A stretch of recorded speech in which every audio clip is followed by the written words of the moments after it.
What it do, family? I wasn't gonna come back on, but I go ahead and stream Empress Eva with a divine masculine, divine collective all signs reading. Oh,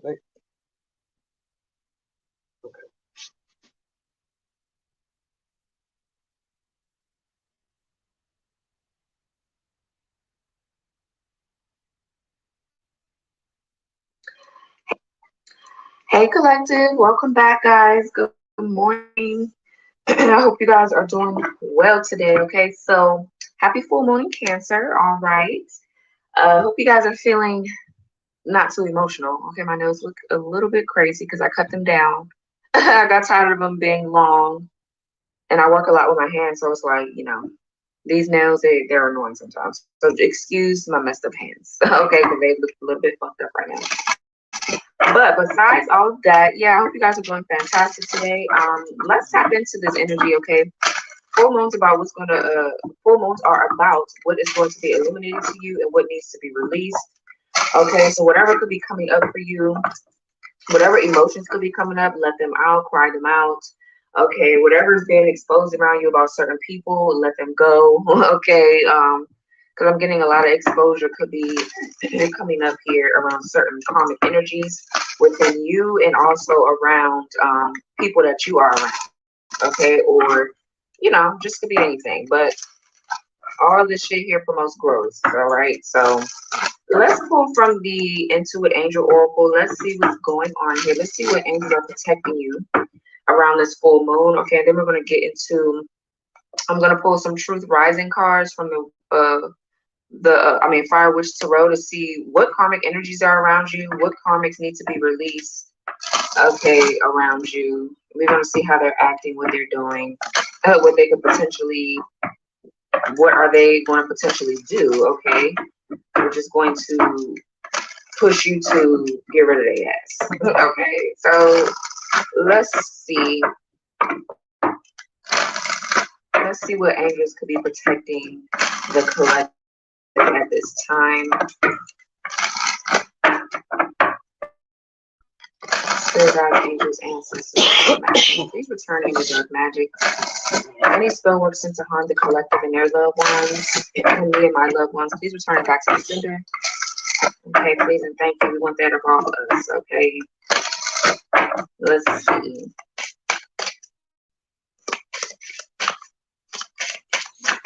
I don't like having a deck turned that way for some reason. So let's see. Let's see what angels could be protecting you at this time, guys. This full moon energy is heavy. It really is. And people do a lot of rituals around the full moon, a lot of dark magic, spell work, all that. So let's see what angels could be protecting the collective at this time. So we have number 26, Sidriel, ruler of virtues. Miracles create out of nothing, solutions, reverses hopeless situations, and intervention. Number 26 could be significant.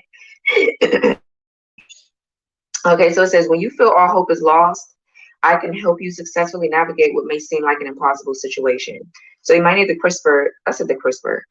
the crystal jasper. Something could have happened around fall time of last year, or I don't know. Some of you guys are going to be fully released from something because you could be in a cycle where you're working through a lot of karmic energies right now, okay, within you or with somebody else around you. Okay, and it says there is a way out. So for some of you, there's something here that you just can't make your way out of. You can't find your way out of here. Okay, you could be quite confused.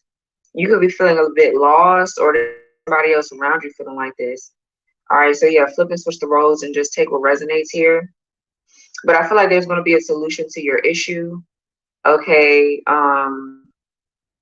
yeah, so let's see what else. What else? Something here that you thought you couldn't get out of is going to be happening for you, I feel like. All right, so we have number 17, Sagittarius energy. Raul, yeah, keeper of the Akashic records, balance, peace, meditate according to plan, divine order, sacred knowledge, and research. I bring balance, order, and justice to those who ask and who desire to follow God's plan for their lives. So you might need the crystal aquamarine. Something could be happening within 2 weeks, And then it says get more information. So some of you guys are trying, you could be seeing the number 17. Okay, 26, that's 8. So 888 could be significant. Something could be happening around your finances, your money. Okay, some of you guys could own a spiritual practice here. That's how you make your money. Okay, you could be a psychic here because you could possibly have the key to the Akashic records here. Deep spiritual knowledge, deep spiritual insight. I'm hearing something about esoteric knowledge here. All right. Somebody could be studying how to do magic. Some of you guys are learning how to do magic here. You could be finding out that you are witches. You're natural born witches. You have all these great powers. So maybe, I don't know, witchcraft could be your field of study. You're learning how to do certain things. I mean, the good kind, right? But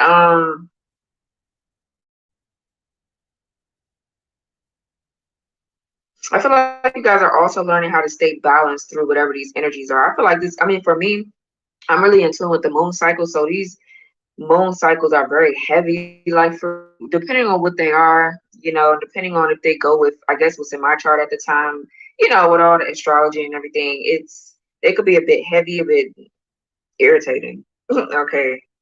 You could be dealing with a Leo or an Aquarius. Libra is what I just heard too. Sagittarius is here. You could be those signs. But I'm getting, for some of you guys, you could be needing to do more research on something. Maybe just take this time to do that research while you wait for divine timing, because I'm getting divine order. Things are happening the way that they're supposed to be happening. Okay, so I don't know if you feel a bit frustrated, like you can't really get through something, or something is just not, you know, it's just not doing what you needed to do right now, whatever this is that you're going through. Or, yeah, with these karmic energies or karmic or something. Let's see. What else?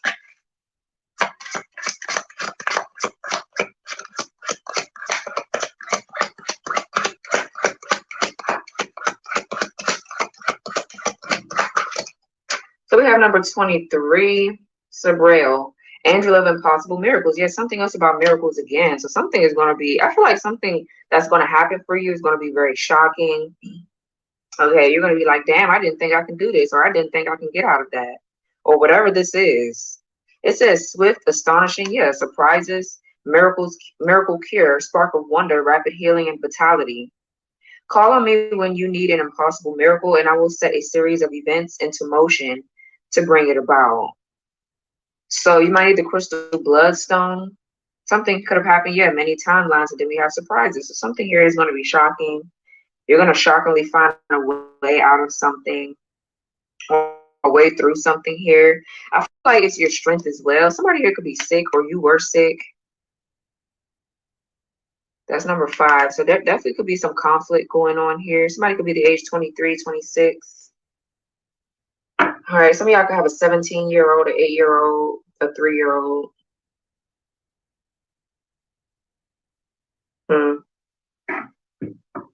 So let's see. So definitely, like I said, a lot of past life things could be happening here. You're on a past life timeline right now. You're trying to clear past life karma, or there's something here that you're having to clear out from a past life so you can move on to the next phase of your life. Okay. You know, there's levels to everything. So let's see. I feel like whatever this is going to happen quite fast. It's going to be shocking. You're not going to believe that it happened, or something could possibly be coming out that could be helping you push through whatever this is. It's like you're all of a sudden going to have the strength and the courage to push through something. Okay. So you guys could be holistic medicine doctors. Okay, you could be healers.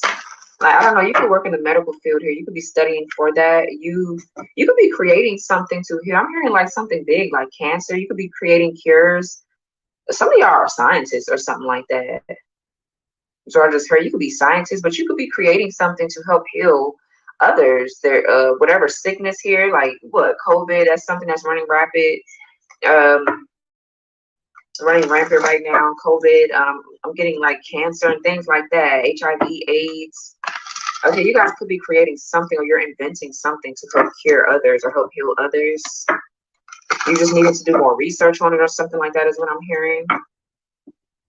But I'm getting whatever this is you're getting ready to push through, or whatever this is that's happening, it's going to create some type of divine order in your life. You're going to be divinely guided, and everything is going to feel like, you're going to feel at peace.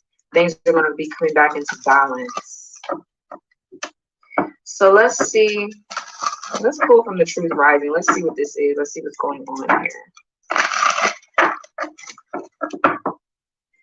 for the collective spirit. Let's see. Let's see who this is around you or what this is. Yep, bottom of the deck, your overall energy stripped and cleansed. You are being purified by spirit. Yeah. So lovely. Okay, yeah, karma. Some karma. So let's see. So we have jumping to conclusions.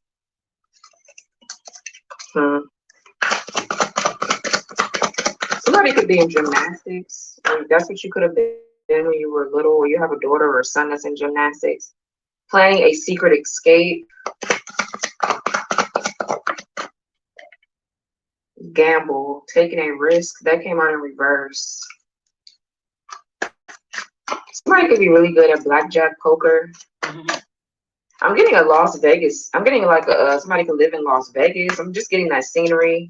I'm getting like a casino. Somebody could live near one, or you could have just went to one maybe this weekend. What's today? Friday? Or you're gonna go to one.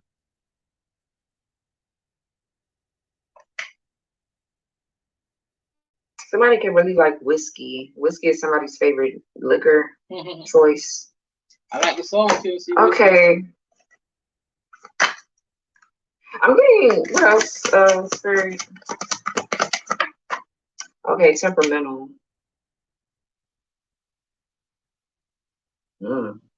Somebody around you could anger really quickly here. So I feel like there's an energy of like frustration, because now somebody is trying to get away from something that they've done. It's like somebody is scared to take risk, or they don't know what risk to take now that something has played out, or something is getting ready to be illuminated to you. Okay, or something like that. It's like somebody's trying to get away from something. Planning a secret escape. Let's see. What else, Spirit? Some of you guys are here, you need to control your anger, control your temper. Somebody knows how to set you off or get you upset easily. Same sex love. This is under jumping to conclusions. There could be a masculine around you that's into the same sex. They could be gay. Okay, it doesn't matter, but this could be on the low. Okay, that's when it matters, when people hide their sexuality. Okay, from others, especially if they're with the opposite sex and they like the other sex. That's an issue.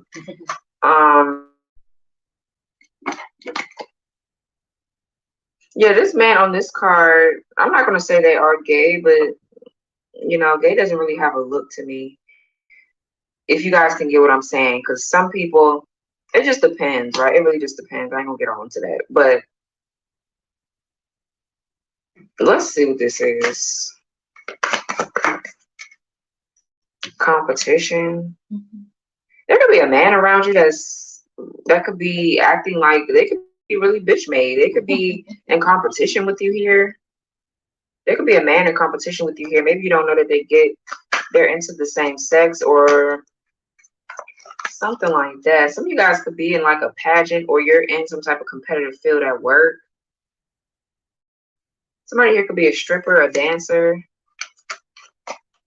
Y'all know how that scenery is. I mean, I've been there and done that, and it wasn't really fun because of the kind of people that are usually at the strip club. That's just what it is.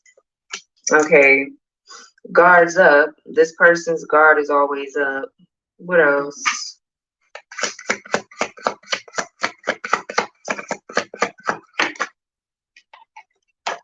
Yeah, stable woman. They have their shit together. Yeah, this is right under temperamental. So I'm getting, yeah, some of y'all need to control your anger. You can notice somebody around you is in competition with you.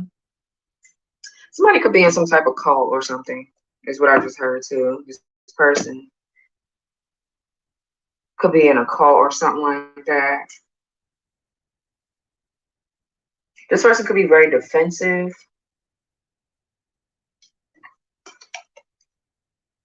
Somebody here could be mad that you won't take a risk on them. They're mad because you won't take a risk. You're choosing not to. They're getting mad about it. They're mad. They feel like you're stable, you're secure, you're good where you're at. I feel like that's what you're telling this person, or that's what it's like you're setting boundaries with someone. This person's trying to get you to let your guards down at least once so that way they can do what they're trying to do. But let's just see, man.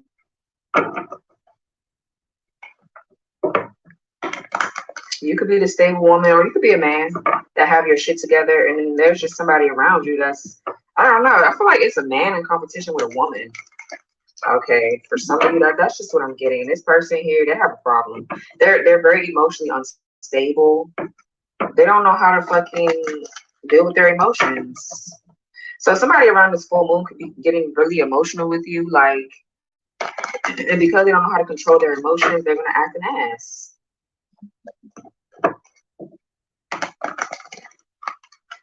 Let's see. Let's jump into conclusions here. Let's see. Somebody could be trying to say, "Oh, you're wrong about what you are saying," okay, or what you're suspecting. I feel like it's right, but yeah, somebody's hiding a secret. They're keeping a secret here. Yeah, something about your money too. Let's see. What's jumping to conclusions here for the collective? Yeah, King of Pentacles in reverse. Somebody could be on the Aries Taurus cusp. Somebody could be a Taurus on the yeah. So yeah, King of Pentacles in reverse.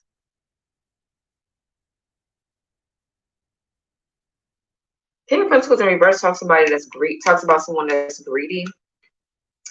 Okay, very selfish, self-centered. I'm getting somebody here is ungrounded. They're just trying to knock you off your square because they're ungrounded. This person is into some demonic shit too. I'm just getting that very strong energy of they like to sacrifice themselves for material things. Somebody is a user, they're a moocher, and this person is a cheater. Somebody here, for some of you, you're dealing with somebody that's into the same sex. Just period. And they're cheating on you with that same sex. Or if they're a man, they're with other men, or if they're a woman, they're just with other women.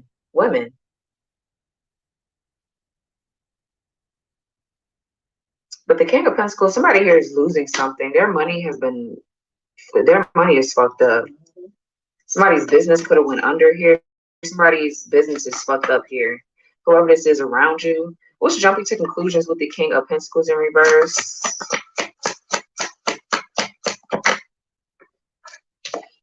Okay, Page of Cups in reverse. Yeah, whoever this is, yeah, somebody is cheating. There's like promiscuity. This is like an unhealthy obsession as well. This could also be, like I said, somebody that's jealous of you. They're envious. They're in competition with you. Page of Cups in reverse is exactly that. This person is very emotionally immature. Yeah, somebody here jumped to conclusions about you, collective. Somebody here jumped to conclusions about who you were, what you had going on with you, and everything like that. Somebody here really judged you. And now now it's hitting them. It's coming back on them, or something like that is happening. Somebody here doesn't have that creative spark either. Whoever this is in your energy.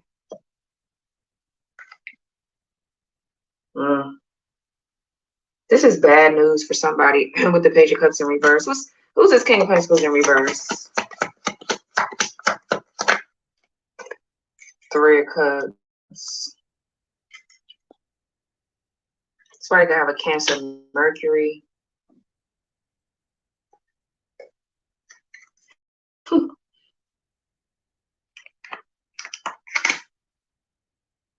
This person could have a drinking problem. They overindulge in something. They could be working with other people here to kind of like bring you down in a sense. You know? I feel like somebody here celebrated something too early as well. Somebody celebrated your downfall, whatever you were going through last year, maybe going into this year a bit, right? But I feel like things are going to get better because there's some type of miracle that's going to happen. Okay, that's going to put you where you're needing to be at this time. Okay, but I'm just getting somebody has celebrated too early and now their shit is falling apart. There could be people around this person that could be working with them. Somebody here does have a third party. They are cheating. Whoever this is, they get around really. Damn. They really do.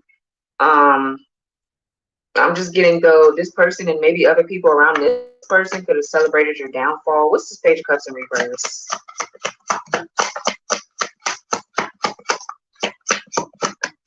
The Lovers. Yeah. See, Gemini energy, sex. A lot of sexual energy is what I'm picking up with this. So you could be suspecting that somebody is gay, but they're not saying anything, or they're, I don't know. Maybe this is what's going to be illuminated to you here around this full moon. The Lovers is definitely a choice between two. It could talk about just a major decision, but I'm getting sex with this. Page of Cups in reverse is promiscuous energy. This person could be very predator, like a predator. I was going to say predatory. Yeah, same thing. But something about them is just off. And I feel like you know that. But maybe something hasn't been exposed, or your suspicions have not been clarified yet. They have not been confirmed or something. And this is who you're stripping and cleansing your energy of, this person. You're purifying your energy to move away from the cycle. Because I feel like this is, for some of you, just a cycle of sex and just, or this is just somebody in your energy that's like this, but maybe it could be coming out about this person. I don't know, but with the Lover, this person could have a choice between two. It could be you and somebody else. What's planning a secret escape?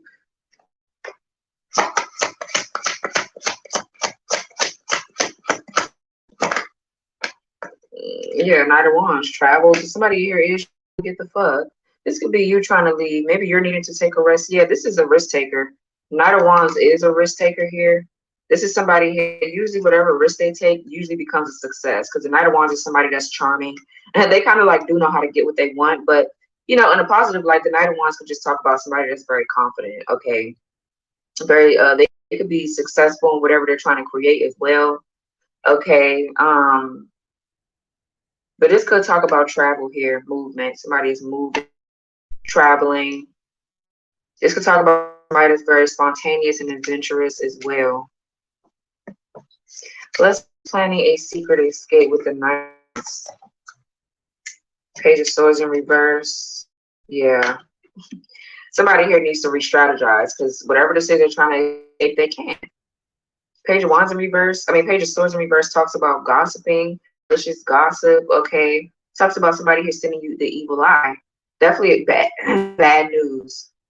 A plan here that didn't work. Somebody here escapes by having sex with other people, by having sex with multiple partners here. They're trying to maybe escape how they feel towards you or how they feel about you, because it's like you've moved on with your life, or you are like they have to too, but they're secretly holding on to you possibly and just messing around with other people. And the more they do this, the deeper they're going into this karmic energy. It's like they keep attaching themselves to other people that are toxic. Okay, whoever this is. Page of Swords in reverse. I'm getting some of you could have cut off communication with somebody and you're trying to get the fuck on. But maybe you're needing to re-strategize or replan here. This is definitely somebody here that's very manipulative. Some of you guys are leaving a situation the wrong way. Okay, you're going to have to stand up for yourself. With the Page of Swords in reverse, this is somebody here that's could be a bit scatterbrained. They don't really know how to speak up and be raw and direct here with what they're trying to say.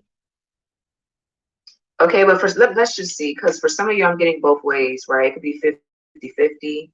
Some of y'all, this person could be quite abusive. So there could be a need to kind of like stop saying something to this person and just, but for some of you, this is a situation where you're going to have to stand up for yourself, say something, have the courage. Knight of Wands is brave. Okay, courageous. But this Page of Swords in reverse usually talks about a plan that's not working, or bad news here. Disappointing news. What's the Knight of Wands? Oh, this is I'm getting this. What's the Knight of Wands?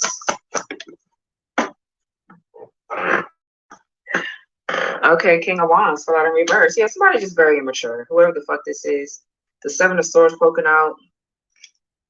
Yeah, King of Wands in reverse. Somebody could be on the Leo Virgo cusp. Okay, Virgo Leo cusp. The King of Wands in reverse is a tyrant. This is somebody that's very oppressive. This person is trying to get away from something. I don't even feel like it's you, but it could be. It doesn't have to be, right? But King of Wands in reverse. This is just a fake ass somebody's reputation that could be getting ruined. Is what I just heard as well. Okay. But the King of Wands in reverse is a fake leader. It's a false person. Okay, somebody that's a tyrant. This person they could be abusive. For some of you, they could be physically abusive with the Wands energy. Could be physically and mentally, verbally.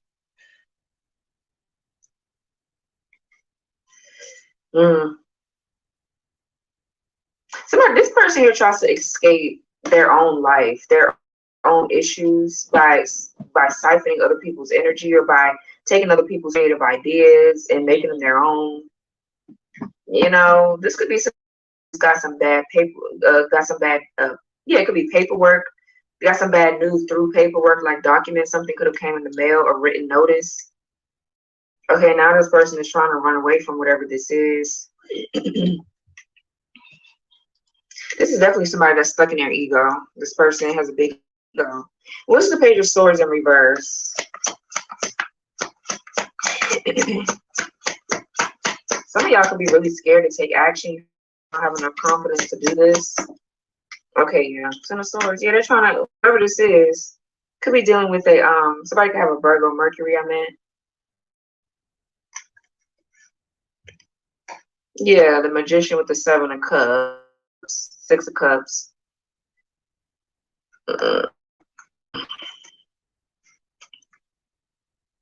Ten of Swords is a betrayal or harsh. So yeah, something ended harshly, or this is what somebody was doing to you. Somebody here caused this for you here. By slandering your name, by talking bad about you, or spreading false rumors. Now they're trying to run away. Now they have to face you head on. They're going to have to deal with you. Someone's in competition with you or sees you as competitive. Yeah, this person, they are. But the King of Wands in reverse are very controlling. This person, they are very controlling.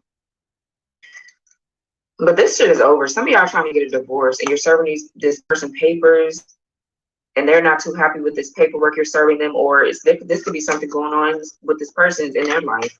I don't know if it's court issues or I don't know what they're doing.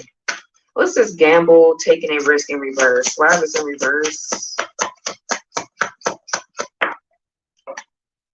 Okay, yeah, Page of reverse. Something is going bad in someone's life.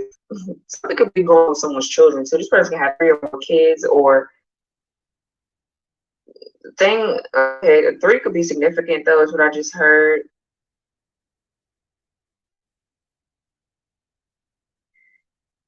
Somebody, I'm getting a lot messages about this person could do spell work here. They're in some type of cult or something.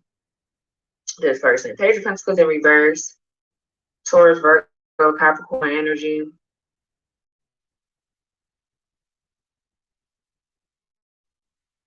This is like procrastination too. Page of Pentacles in reverse.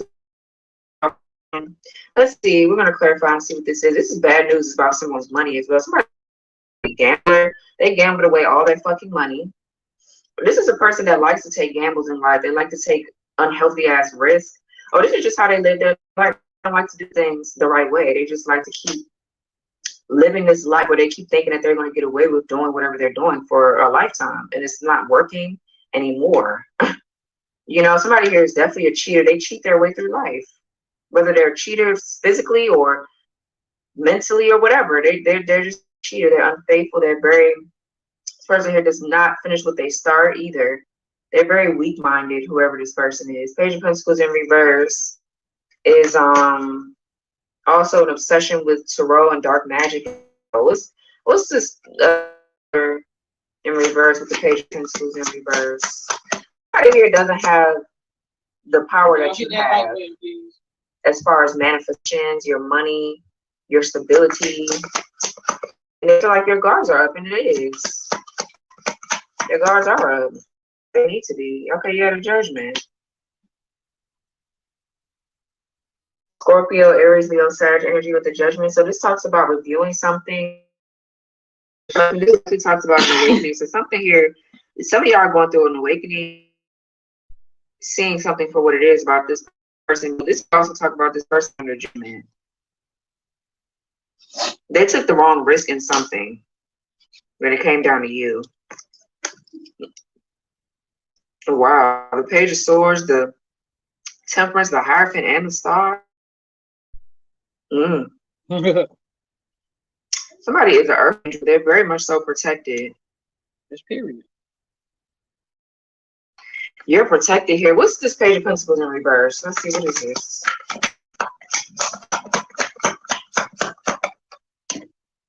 Empress in reverse. Yeah, there's swords, 5, chaos, drama, 4 cups back to back, 7. Somebody's been trying to cause chaos in your life here, just all kind of ways. First, or Libra with the Empress in reverse. This could be somebody here trying to strip you of your confidence. This person here wanted to do spell work. They could have been doing beauty spells, beauty magic. Okay, somebody wanted to make you ugly, inside and out, really. Somebody wanted to strip you of your confidence, manifestation powers, your abundance here. Could be another one, but I'm okay. What's the Empress in reverse? Somebody here wants to keep you balanced, is what I'm getting with this. Okay, yeah, Ace of Cups. Could have called to have a lot of miscarriages. I feel like somebody here likes to see you in pain, bro. This is a evil ass person.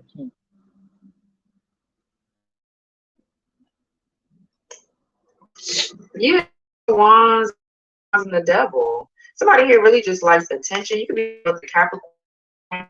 Somebody could have a Sagittarius Saturn, a Leo Jupiter.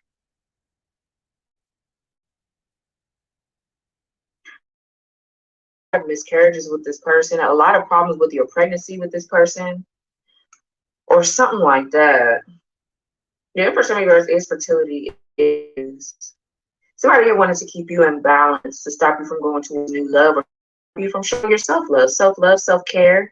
They just don't want you to be successful. They want you to not know how to manifest, create.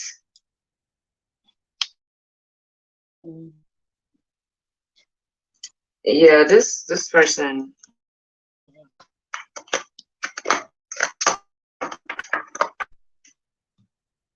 But this could be a mother figure here that's doing this to some of you. This could be a mother figure. It could be a man or a woman. Okay, or they could have gotten somebody here to do dirty work for them is what I'm getting. Because this person is a coward. They're very coward. They're very, especially if it's a man. Okay, they're very much a hoe. So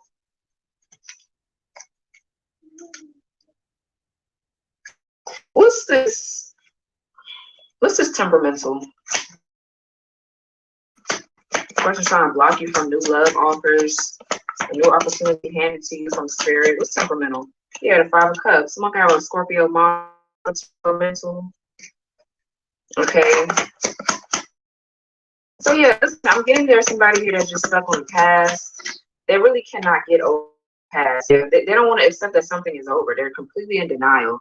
2 of Swords. Okay, somebody can have a Libra moon. Could be a Scorpio here. That's significance. Somebody here just doesn't want to accept the fact that something has ended with their ass, and they get mad about it. With the Devil, the Knight of Swords, this person here just gets really mad. This is somebody that you've gotten rid of. Now they're feeling defeated because they know they can't keep coming up against you like this. But I feel like they're still going to keep trying, okay? Because this person, they don't like losing. Somebody's very egotistical. They're very competitive. They just try to come off like they are not. With the King of Wands in reverse, Knight of Wands upright, they're still very childish. No matter how you flip it, switch it, look at it. Will be the same. Okay, but this person here, they can't get over as. I feel like some type of built-up resentment or like some type of vendetta with you has something to do with their emotions. I feel like this person feels like you play with them, or you know what I'm saying, because you weren't accepting any of their narcissistic ways anymore, their narcissistic tactics. You weren't dealing with that shit no more. So now they're mad. Okay, but the 2 of Swords right here, somebody's ignoring their transformation. They're ignoring what spirit is trying to tell their ass about you and about them damn selves. Okay, definitely somebody is stuck. They're at a stalemate. Yeah, they're blocked off from coming towards a stable man. There's no more of that. And they don't want to, they don't like that. They don't want to accept it.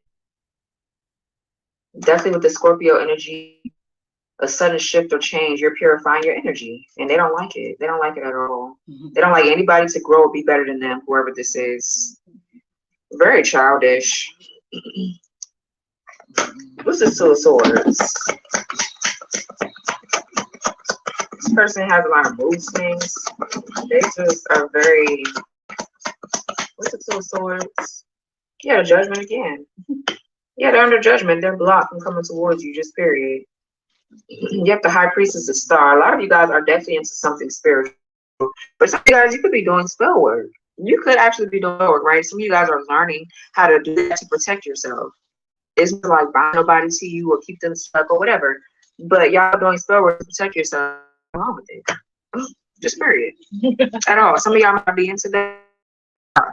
So, you know, with the High Priestess and the Star, some of you in the public eye, you guys are going to be world renowned, or your star, your world renowned psychics for some of you. Could have Aquarius in your chart, Pisces, Gemini, could be anybody. All the signs about to be here. So I feel like you're very spiritual. You have knowledge about things that are hidden beyond the veil here. I mean, behind the veil. You could see certain things that other people can't see about certain people, right? Until the time comes when they have to get this karma. Then that's when everybody sees, or, you know, whatever. The Judgment is definitely an awakening. Something could have happened in the year 2020. The Judgment is 20.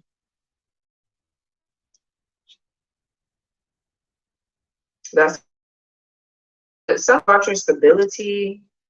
Okay, something about your resources, your stability, your some of your root chakra. Some of you guys' root chakra could have been. And I feel like you're coming out of that energy where your money looks good, you're fine, and now somebody being a hater. Or they've been this way all along, but it just never stopped you. Okay, so this person could be getting karma in that sense. Their stability is fucked. But what this is the right fours are divine guidance as well. Being divinely, this is divine order. Just period. What's this? The Six of Cups. Yeah, you're ending something with somebody from your past. Somebody that you have children with that keeps. Okay, this could be, like I said, your child or father for some of you, or somebody in your family, doesn't matter. But I'm definitely getting a past life, like karmic cycles here being broken down, so that way you can walk away from them completely. Yeah, the world, yeah, Ace of Pentacles. Something about finances as well. Yeah, you're transforming. You're moving away from whoever this is that's childish. Okay. So what's the same sex? Something could definitely be coming out about that. This person, they have bitch made tendencies. And obviously I'm not saying that people that are gay are bitch made.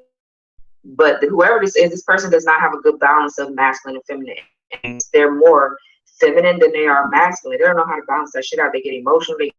Just like a woman. I mean, we have a lot of shit that we go through. Periods. We have we're sensitive to certain things. Okay, that's just the woman's body. That's just who a woman is. What a woman is. So this person here, they just don't have a good balance.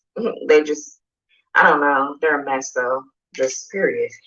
So I have a Aquarius, Venus, Gemini, Mercury is what I'm getting to.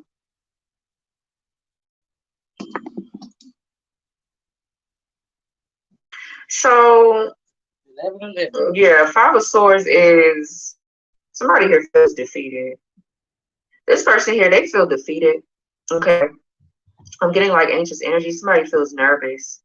They're nervous about, and I feel like they're nervous about something coming out about themselves.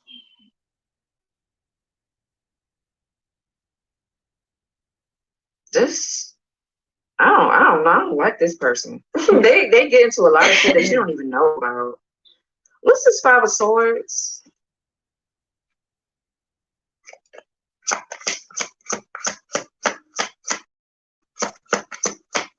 This person could be into some shit, like if they've been dealing with somebody of the opposite sex, if this is a man dealing with somebody of the opposite sex and they're like on the down low, they're in trouble with these people that they've decided to have sex with or deal with. And they don't know how to get themselves out of this shit, you know? What's this Five of Swords? I mean, because whether you're same sex or not, if you're a man, y'all still are men, right? So it's like, you know, y'all get what I'm saying.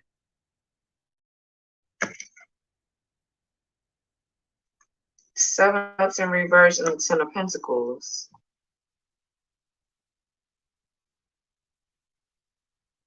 In reverse. So yeah, somebody here is very materialistic. Seven of Cups in reverse is about money, as well as obviously seeing things clear.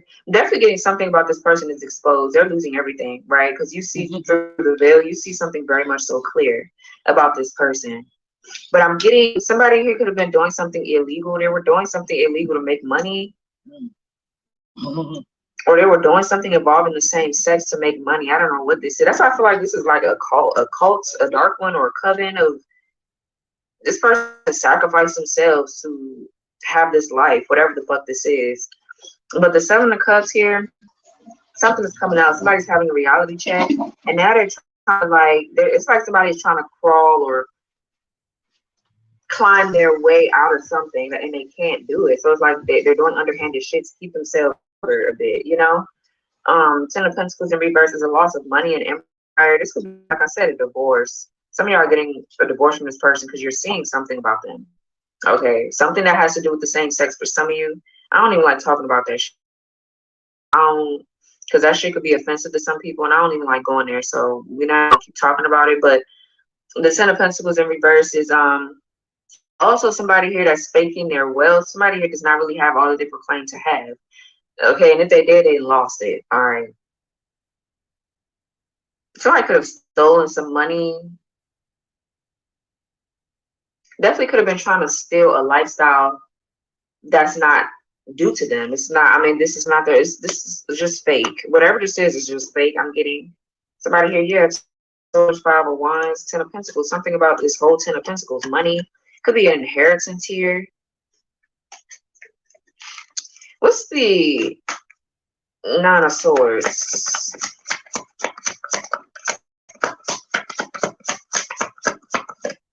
Yeah, Five of Pentacles. Yeah, now somebody is stressed because they don't have no fucking money. They're broke. They're left out in the cold. Or they're afraid that you're going to leave them out in the cold. Somebody can have a Taurus Mercury, Scorpio Venus here, Virgo Mercury again. But you guys will be seeing 10-10 as well.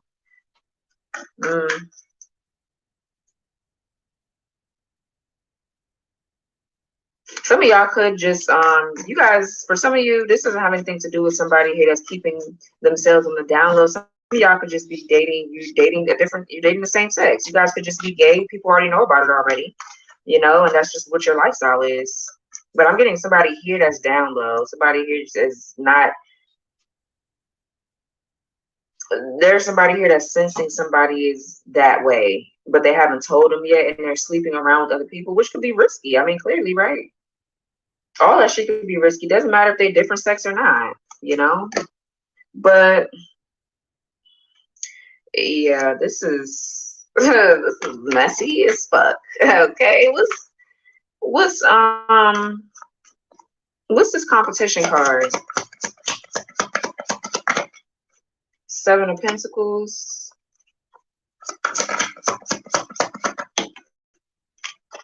Yeah, Knight of Pentacles in reverse. This is somebody here that's very materialistic. They're very money hungry. This person probably does have a gambling problem as well. They do. It came out here on these cards up there. They invested their money wrongly. Something is not going to work out in their favor.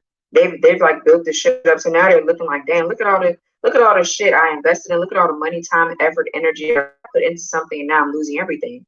Yeah, and they're so too busy in competition with you about your finances or about something.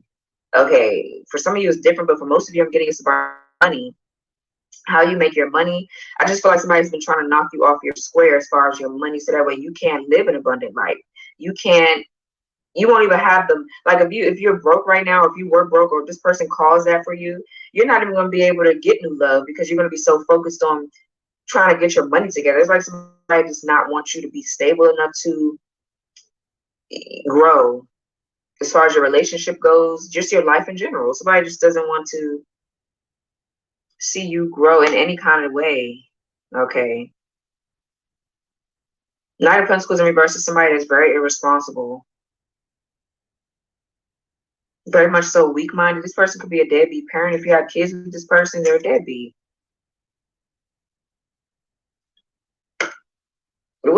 Child, this is crazy. What's Seven of Pentacles? Yeah, Knight of Swords in reverse. Yeah, this person doesn't have any ambition, no drive, no creativity. They just don't have what you have, and I feel like they're losing really bad right now.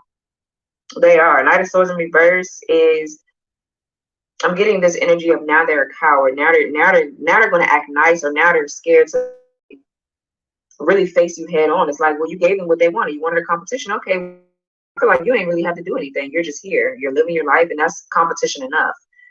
Right? Like, it's just like somebody wanted to put you in something that you didn't even ask for, and they still lost.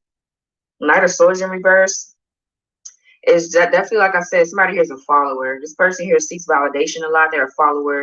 They're very bitch made, whoever this is. They are. This person could have been trying to get an opportunity with you, missed it, or they just didn't do something right. I don't know. Knight of Swords in reverse is somebody that could be very dangerous as well. They put other people in harm's way. They don't give a fuck. To get what they want, they're going to put you and everybody else in harm's way. They just don't care. They don't care about themselves. They take reckless risk, okay? They really don't think before they act. They just do it. And now years of all this shit is building up of karma. Years of them doing this type of thing is building up here. And now they're going to have to repay this karma. What's this Knight of Pentacles in reverse? Somebody is hella frustrated. Yeah, Eight of Cups. Yeah. So walking away. Somebody got a Pisces placement. I forgot what the Eight of Cups was. Pisces what, Spirit? I forgot. But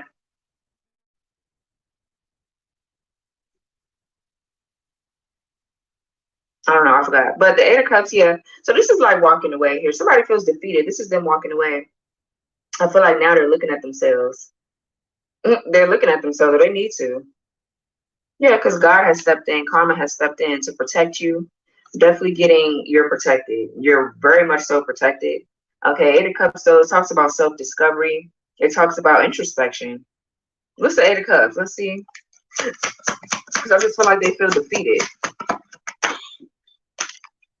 Yeah, Three of Swords. Somebody can have a Libra Saturn. Three of Swords, yeah, it's like something is over. They're going to have to walk away and act like they got their shit together. Act right. You know, act right. Stop acting like a hoe. Whoever this is. This could be your child's father or child's mother for some of you, or somebody in your family, somebody you've known since childhood for some of you, somebody you've known for a while. But I'm definitely getting whatever this shit is over. Now somebody is sad, or they broke their own heart by doing this shit. For some of you, this is an ending to a third party situation. If you were dealing with somebody that was cheating on you and things like that, it could be coming out and you're going to end it. Somebody here needs to walk away to work on themselves. This person is heartbroken from things that have happened to them, possibly. You know? What's guards up? This person's guard is always up. The Fool in reverse. And the Eight of Pentacles. Somebody could be a Virgo here. Aquarius.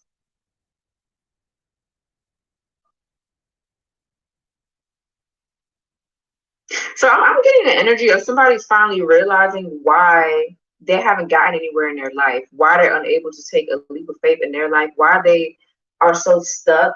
Okay, and I feel like it should be common sense, right? Because it's like what you do to others, it comes back. So I don't know if somebody here just thought that all this bad shit that they did would not touch you, or would not, would not go back on them. I don't know. They're delusional. Somebody here must not believe in karma, or they, everybody has different beliefs. But I mean, there's something here that everybody needs to be made aware of about the Most High. And I feel like a lot of people just think that they can get away with shit and they cannot. So I feel like somebody here is realizing how stupid they've been acting, or they need to be. That's what they need to realize. But I'm also getting to there could be a work opportunity for some of you that you're needing to take, but you could be distracted here. Somebody is trying to distract you from your work, or trying to keep you. They're trying to just distract you by behaving like a child. They just don't want to see you make any more money. It's like they just want you to be stagnant, is what I'm getting. The Fool in reverse talks about resisting change. It talks about being scared to make a change. So it's just like stagnant energy to me. But let's see. Okay, yeah, Four of Cups, missing an opportunity. Seven of Wands. Something is blocked now. Something is blocked. This person, I'm getting this person had all the time in the world to apologize to you or say something to you. And I feel like now your guards are up. You don't want to have shit to do with somebody. You know, this person has been trying to get your guards to come down. And I just feel like they've been doing it in a very childish way. They've been trying to force you to do it instead of coming to you like an adult saying, hey, I feel this way, or I feel like da da da da. Y'all have a real conversation about what they're feeling like. They just, I don't know. I feel like they had you fucked up. They just got you misconstrued with other people instead of like actually talking to you the right way. Somebody is just, what's this fool in reverse? I feel like somebody too. Yeah, it's the swords in reverse. Yeah, somebody here had ample enough time to tell you the truth. This person has been very argumentative, very combative. Okay, very much so a liar. There's like a lot of confusion here, a lot of maybe misinformation. It's like, I don't know, they thought, I don't know, I feel like they're delusional. Whoever this is delusional because they could have thought that you were trying to go up against them. And it's like, you're not, you're just, in some areas, you're just better than them in some areas. I feel like people get offended by that. Like, this is why there's people on this earth to help you learn. Just like you help others learn. There's levels to this learning shit, right? So if you learn something, you're supposed to help the next, and then it's supposed to go like that. But people get competitive. That's what I'm getting. They wanted to beat you. They thought that they were better than you, and now something has backfired. This person can't even think straight. Somebody can't think straight. They can't even brainstorm new ideas to come up with new business opportunities, new anything. Somebody here is just a liar, and now it's backfiring. Now you don't care to help this person. You don't want to have shit to do with them. Nothing. They just wanted to be a boss, a leader. They wanted to be ahead of you so that way you can. Boom. I can't make this shit up. Like I said, y'all, these readers, I don't listen to them 98% of the time. I listen to them for the first time with y'all. I tell y'all this shit every day. Each one teach one. That's why I do what I do. Because something is like, yeah, I feel like you're where all the creative energy is. Ace of Wands, 10 of Cups, the 6 of Wands, yeah. And this person has been trying to like steal things from you, take from you, cause you confusion, illusions. Now they're stuck in the same shit. They can't even, there's no fresh start for them. There is none. What's the Eight of Pentacles?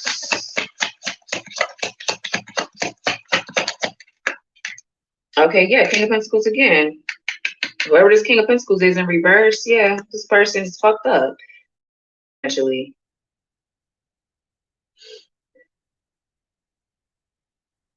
I feel like they try to cause you to be ungrounded, unstable, and you're still working, you're still building. This person here tried to do this to you, but I feel like you're still growing, you're still building, you're getting your money back together.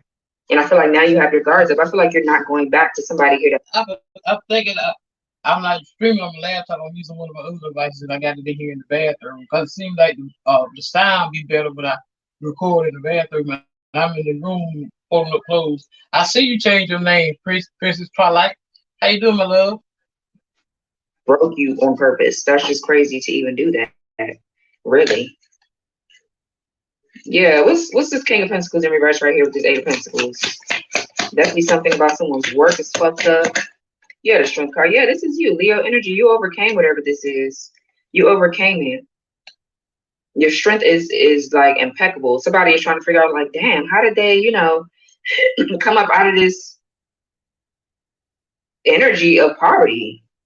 How did they really come up like this? Because at one point I feel like you were the King of Pentacles, you were unstable, ungrounded. I feel like it's because you were connecting to somebody that was like this. You were connecting to somebody that was poverty stricken. They were used to that type of lifestyle, so they didn't want to work for whatever the fuck they wanted in life. And I feel like you're the opposite of this person. And you overcame that. Now you're working, you're building, you found something that you like to do. Some of y'all could have gotten a new job, new employment here. Yeah, this person here, they're very prideful too, though. It's like they're trying to make it seem like they're working, they're growing, they're this, they're that, and they're not. They're stuck. This person is very much so stuck. They were manifesting off of you through, it could have been through sex for some of you is what I was getting. I think I got that from my last collective reading, where people like to siphon your creative energy through your sacral, which is sex, so child, what's the stable woman?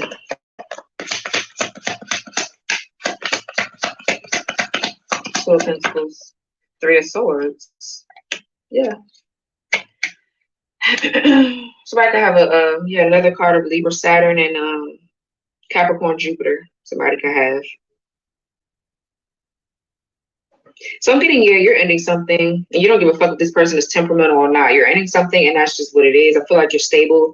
You're getting back into the flow of things. Some of you guys can really be making major financial decisions at this time or really balancing things out with your money.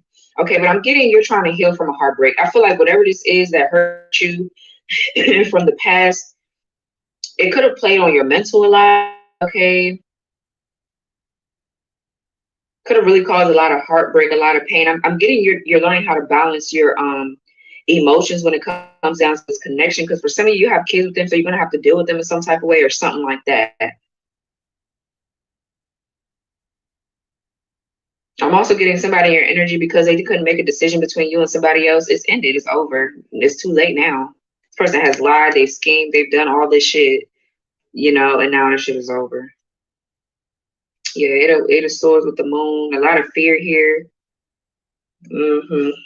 What's the Three of Swords right here? What's the Three of Swords? Okay, you're the Sun. Yeah, going towards your happiness, healing. I feel like you're healing from something. Things are being illuminated. Okay, about things that have hurt you, about people that have hurt you. And I feel like you're going into a very successful period of your life.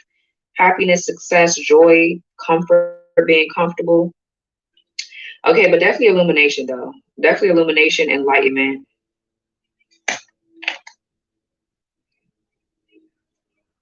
Yeah, the Chariot, Nine of Cups, the High Priestess. Yeah. Wow. What's the Two of Pentacles? Yep. Balance. Yep. I told you something was coming back into balance. Your money looks, I feel like it's looking good. Okay. I don't feel like you have just the Two of Pentacles. I feel like you're just making financial decisions that brings you more stability. Like some of you guys are getting financial advisors, assistants. You're hiring people to help you because you're coming up in life. I feel like you're coming up, somebody else is falling apart. I really do. You can have Sagittarius in your chart or somebody is a Sagittarius here. Yeah, but I'm just getting balance. I'm getting, for some of you, it's a soulmate connection here that's being balanced out. All right, excuse me. After leaving all the shit behind, you're getting ready to balance things out with a soulmate. Could be reconciliation. Okay, but I'm getting healing. Definitely a lot of healing. Could be a lot of inner child healing that's happening for you. But I'm just seeing a nice balance, a nice, beautiful balance in your life. Yeah, you're just moving the fuck on. Just period, as you should.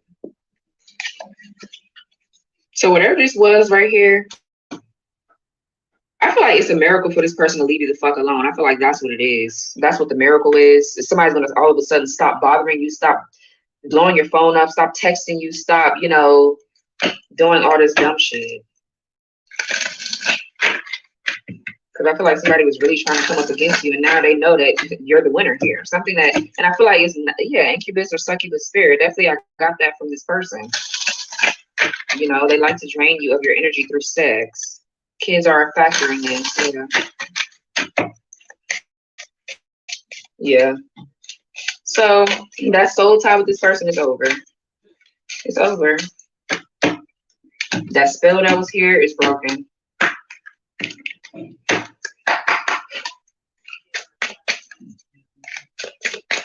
Let's see.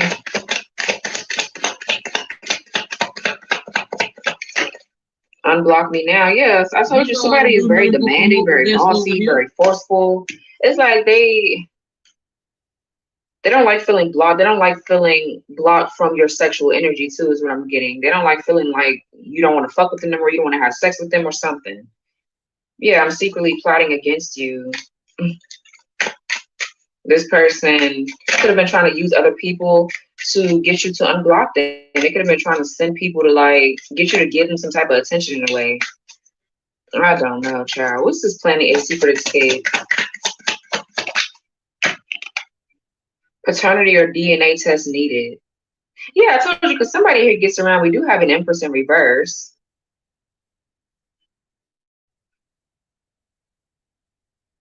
Clearing work and cord cutting needed. Yeah, some of y'all do need to do rituals. Y'all really do. Paternity or DNA test needed. Yeah, somebody here. So this could be a man. For some of you women, I don't know. I don't know, child. But paternity or DNA test needed. This could be a man here that has been cheated on by a woman and they don't know about it because they're too busy fucking with you or trying to get you back. They don't give a fuck about whoever this is. What's this paternity or DNA test needed? I was blind. I'm sorry. Yeah, somebody here got themselves into something and now they can't get out of it, or they feel like they can't.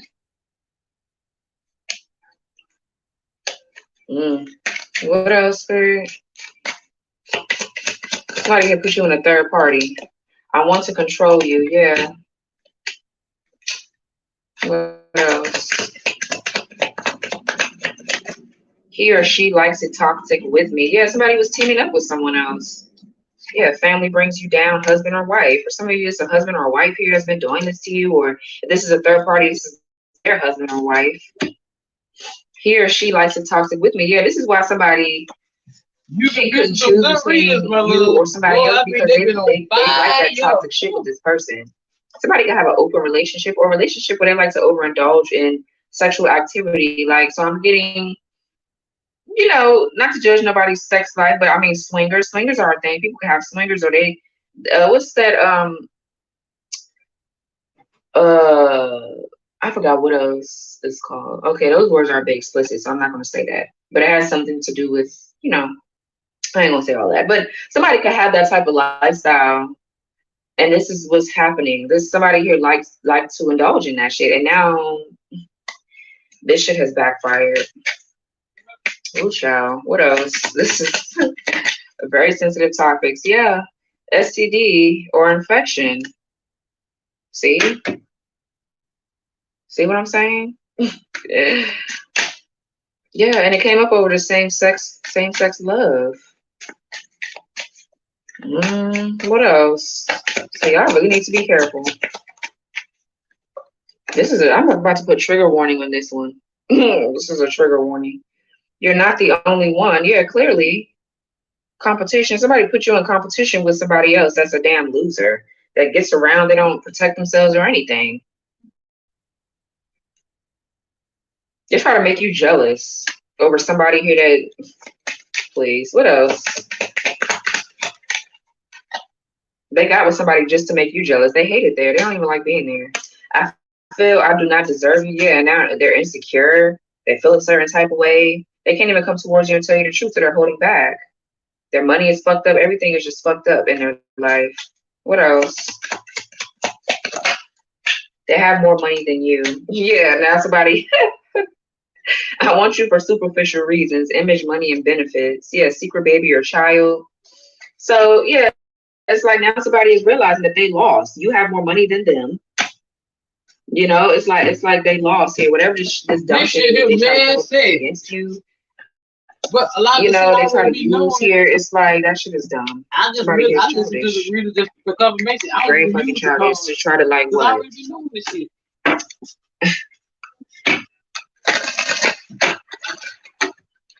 What else would the spread spirit? This is dumb. I ain't gonna lie. Like, this is so stupid for people to be so grown. It's like, bitch, where? You can't be grown on this. This is ridiculous. Yeah, I just saw something about money blockages. Definitely I have that. This is crazy.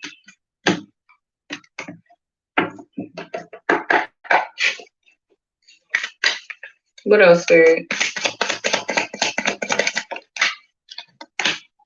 You will witness their karma. Yeah.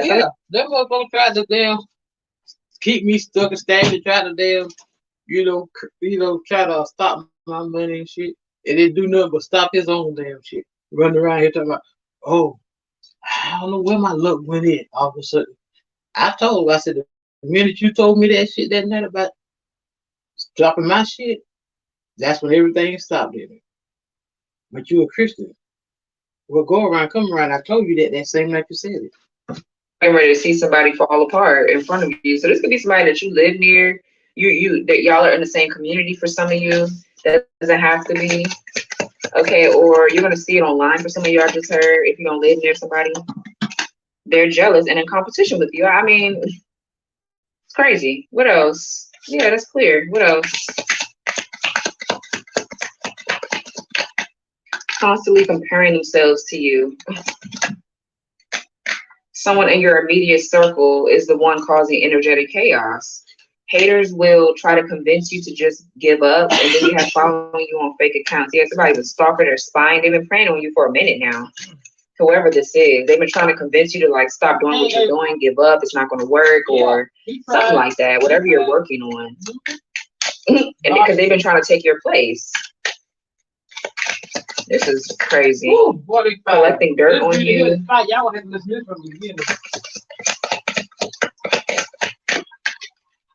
Causing chaos and fights in your love connections. Yeah, every time you get with somebody, yeah, with the Ace of Cups right here, every time you get in a connection with somebody, somebody wants you to feel insecure, unstable. They don't want you to be able to manifest anything. For some of you, I'm getting something about womb magic. I've been getting womb magic for like weeks now. People just don't want you to have kids with nobody else. They don't want you to move on. So they're resorting to everything, all kind of spell work to keep you stuck. Yep. Yeah, low key in love with you. Yeah, this person here doesn't want you to be with nobody else. They just don't. So they cause chaos in whatever connection that you're in. This person, like I said, like I've been getting to, people could be hacking. I don't know. It's like they're sending energetically. They're energetically sending you. I don't know what they're doing. It could be magic to bring false lovers in your life, or to keep you stuck in a cycle of false connections or something like that. Okay.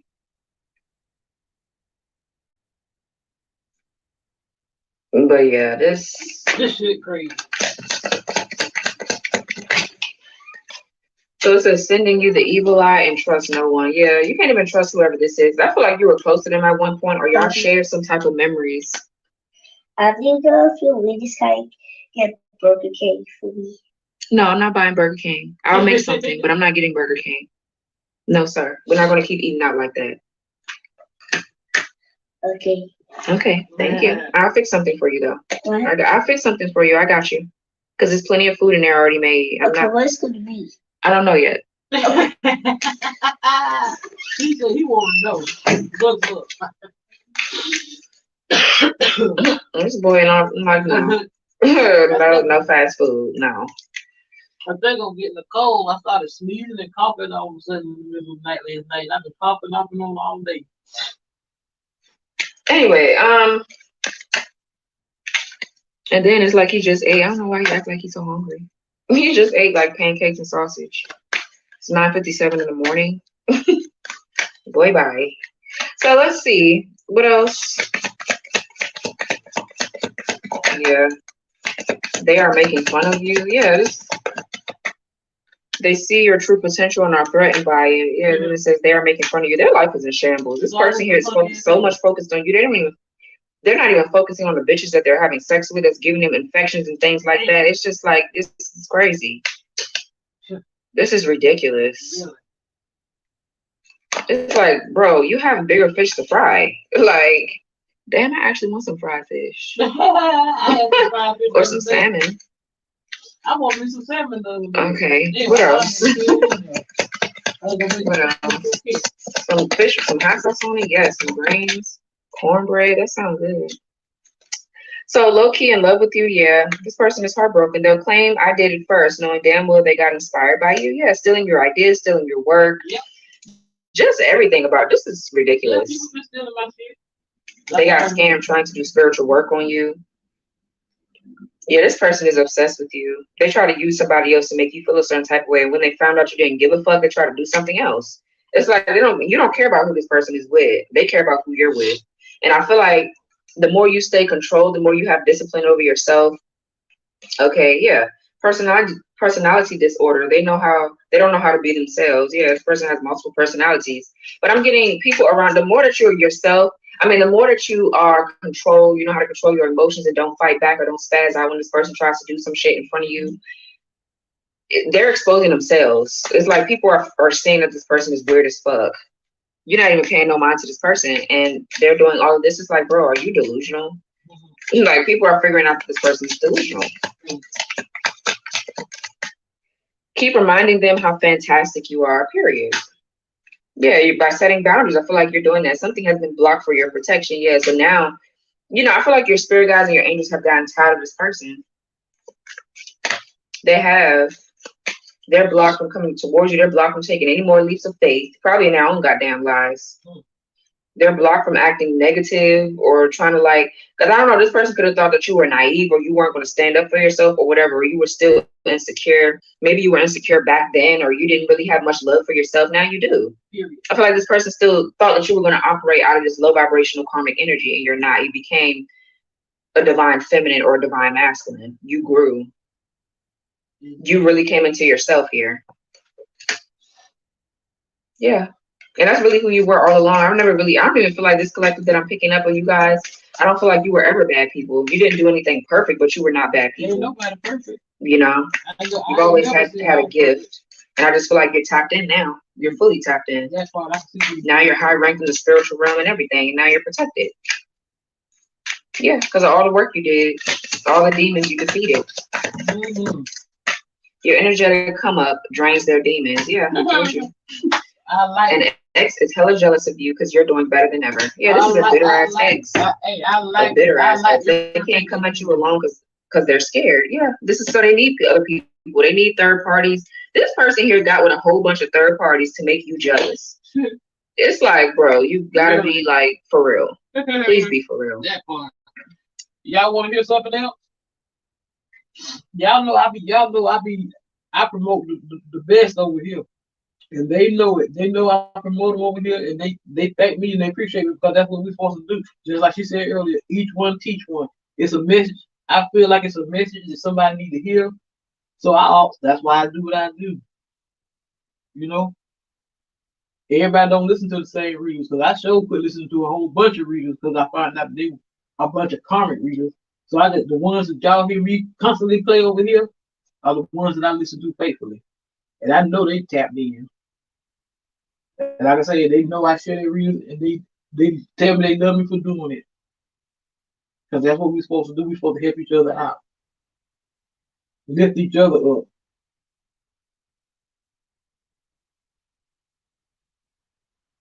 Yeah, let's get into some Bible secrets. This program explores the mysteries of the Bible from a variety of historical and theological perspectives, which have been debated for centuries. For billions of people around the world, he is known as the Son of God, the Messiah, the Prince of Peace. But who was the man simply known in his lifetime as Jesus, the carpenter's son from Nazareth, who was executed by the Romans, and whose teachings have inspired one of the most powerful and influential religions in the world? Just how accurate are the accounts as written in the Bible's New Testament? Jesus doesn't do lots of the things one would expect a Messiah to do. His friends were prostitutes and sinners. Jesus' ministry was actually funded by a lot of women. You might be surprised to learn that Jesus had siblings. It is one of the most important books ever written. Its contents have been studied, debated, and fought over for thousands of years. But does the Bible also contain secrets? Yep. Secret prophecies? Secret characters? Secret texts? Yep. Now, for the first time, an extraordinary series will challenge everything we think, everything we know, and everything we believe about the Bible. Because y'all know that this is what my channel is about, all things spiritual. This is what my main thing I want to teach y'all about esoteric, the occult studies, the secret knowledge, the hidden knowledge that the church didn't want everybody to know. That's what I'm. But if I play the tarot, like I say, because people, I feel like someone might get a message out of it. Somebody might need to hear the message. That's why I share. And it also intertwines with my channel, all things spiritual, because that's what tarot is. Divination is occult. It's esoteric. It's the journey of the soul.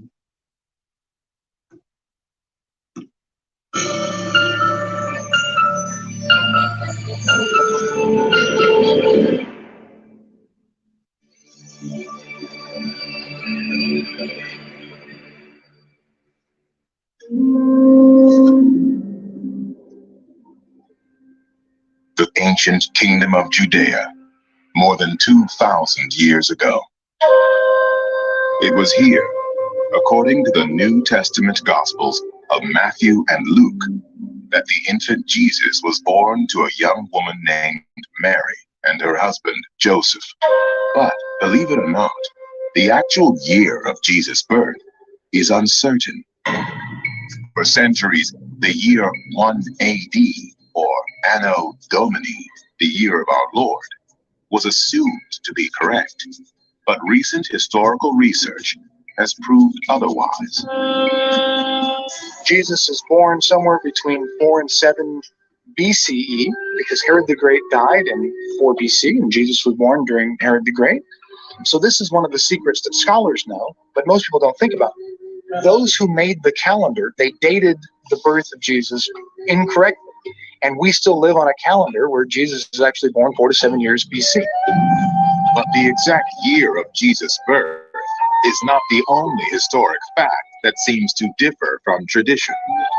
The New Testament states that Jesus was born in the town of Bethlehem, but even that has been recently questioned by both historians and theologians.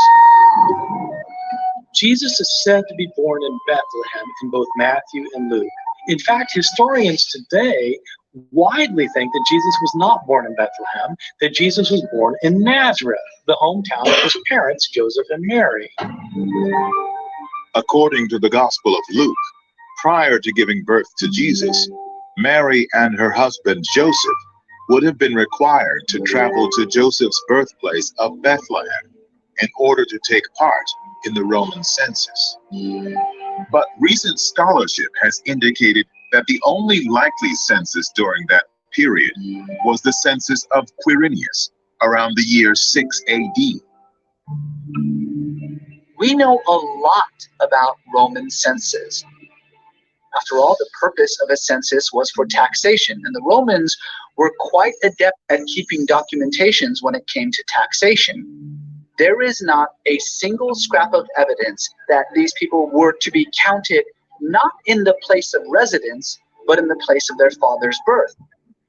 So then why do Matthew and Luke say that Jesus was born in Bethlehem and not in Nazareth?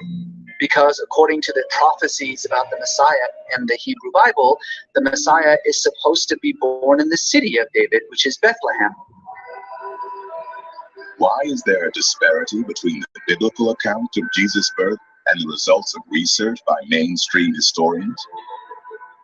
The fact is, pretty much everything you know about the life of Jesus comes from the 4 Gospels of the New Testament. And even though the Gospels are credited to the evangelists Matthew, Mark, Luke, and John, the Gospels may actually have been written 40 to 100 years after the crucifixion. They also contain little or no accounts of Jesus' life before he became a prophet. We would love to know answers to, like, what was Jesus like as a teenager? And did Jesus ever have any girlfriends? Did he ever have any relationships? Anything like that? The Gospels don't really want to tell us any of that stuff because they're really interested in just focusing on why Jesus is who he is and what he did. What really happened during Jesus' so-called lost years? Were the accounts omitted deliberately? If so, why? Perhaps closer examination of the Gospels will reveal some surprising facts. That's why they live out those Gnostic texts, like the Book of Enoch, the secret Book of John, the Book of Thomas, the Book of Mary Magdalene, the Book of Judas, and all of them. It's one of the biggest kept secrets about Jesus that he's one of quite a large family. We know of at least 4 brothers, James, Joseph, Judas, and Simon. We know of at least a couple of sisters. One was named Salome, we think, one Maria. So there you've got 7 kids right there, maybe more. And the curious thing about Jesus's family is that lots of them later on become key people in the church. Most importantly, Jesus's brother James. It's curious how they disappear though. And it may just be because as time goes on, the idea of the perpetual virginity of the Virgin Mary catches one. Perhaps one of the most controversial and profound aspects of the story of Jesus is the belief that his mother Mary gave birth to him while a virgin. It is among the very foundations of the Christian faith. But curiously, the references to Jesus being born of a virgin can only be found in two of the Gospels, Matthew and Luke. Wouldn't such a miraculous event have been more widely reported? Or was it, as some scholars suggest, an attempt by Jesus' followers to justify their belief in him as the Hebrew Messiah, the fulfillment of the Old Testament prophecies? The New Testament loves to rely on prophecies of the prophet Isaiah for proof of Jesus' messiahship. One of the prophecies that became very popular was a prophecy during the time of Hezekiah. Jerusalem's under siege. They don't know if they're going to survive. And Isaiah comes up with a prophecy. It says, look, behold, there's a virgin, and she will bear a son, and his name will be Emmanuel, which is God with us. Matthew uses a Greek word that in this context means virgin. But the Hebrew word that appears in Isaiah, it can mean virgin, but it usually just means a young girl with no comment at all on whether she had had sex yet. Matthew kind of wiggled into that interpretation in order to claim that Jesus was born of a virgin. So it's definitely the case that they went back to the Old Testament with eyes of faith. The idea that Jesus has brothers becomes inconvenient, becomes a problem. People don't like to think that Mary might have given birth to anyone other than just Jesus. And so as time goes on, the church writes them out of the story, explains them away, says perhaps they were children of Joseph by another marriage, and so on. In addition to evidence that Jesus had brothers and sisters, there are, in fact, a wide range of other ancient texts about the life and teachings of Jesus. Africa gives us some of the most important and diverse history of any continent. This isn't surprising, as Africa is the second biggest continent after Asia and presently has the largest number of countries. To the north, the coast which touches the Mediterranean Sea is full of mountains. Just to the south, Noah, the first story. Biblical deluge stories are not original. The Hebrew authors of the Bible are credited for discovering and deciphering the 11th tablet of the Sumerian Epic of Gilgamesh by the British Museum's George Smith. The Babylonian deluge myth originates from Sumerian mythology. Arno Pobel published a fragment comprising the lower third of a 6-column Sumerian tablet in the Nippur collection of the University Museum in 1914. Its contents are primarily devoted to the story of the flood. Although scholars have been looking for additional deluge tablets, no further fragment has been found in any museum, private collection, or excavation. Even though Pobel is our sole source, the translation he prepared is still rudimentary and standard. A lone tablet containing the contents of a flood episode is notable, not just because of that episode, but also because it is primarily about flooding. The same holds for the passages.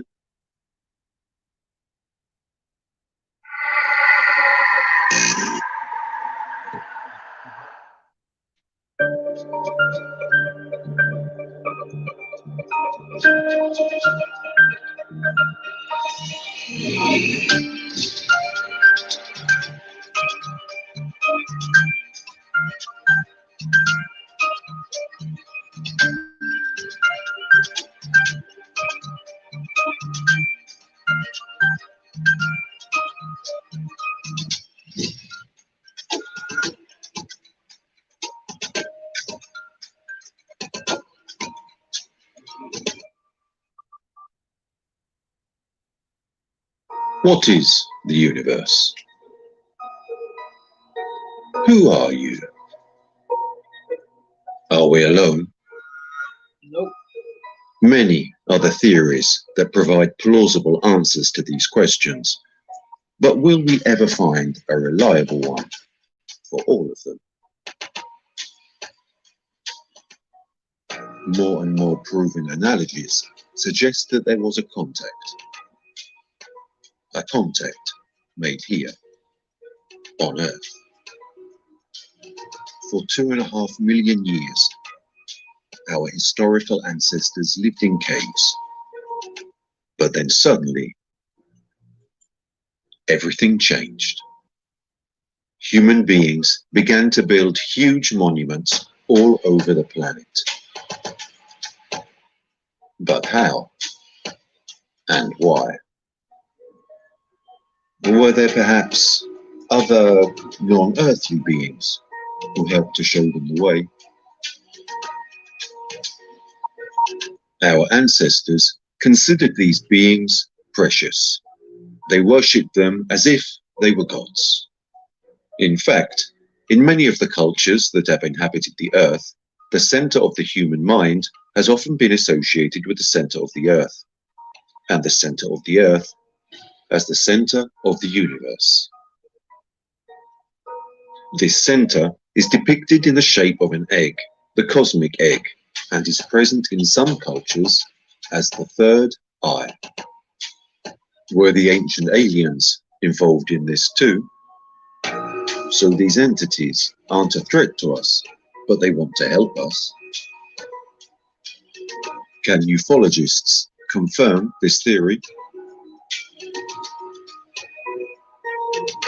Is there enough evidence that leads us to believe that UFOs want to save our planet? More and more of these sightings occurred in military areas when the first atomic bomb was detonated in 1945. The arrival of nuclear weapons seems to have attracted the attention of these extraterrestrials. But why? Are they afraid that we will destroy what they helped us to build? But if in fact they are our allies, how can all of the abductions be explained? Why are there more and more phenomena that lead us back to the existence of UFOs? Then, the mysterious case of the Bermuda Triangle. What's there? Official stories of disappearances of all kinds, right in that area. What is so different about that point of the ocean compared to all the others? Given the small amount of the ocean we have explored, we are probably missing out on something incredible. Fortunately, many researchers and experts have decided not to just limit themselves to studying just the skies, but have decided to broaden their research to then reach the great discovery, the USOs, unidentified submerged objects, the so-called UFOs of the sea. Well, we have a rather curious subject this morning, but I think it is one that has meaning and considerable contemporary significance. To study our heritage from the past is not simply a waste of time, because most of that heritage is still with us. If not in the political and social circles of life, at least in the internal, subjective moods of our own existence.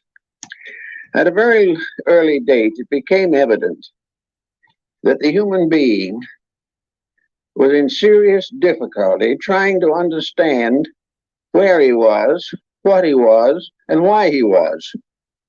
He looked around him and he saw a nature unfolding, but behind this nature, as he saw it, there must be something else, but he had no way of really trying to discover what it was. He was bound within the small area of his own life existence.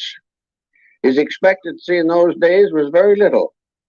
It is sometimes estimated that the average human being in those early cave periods, life was probably about 10 years, maybe a few more.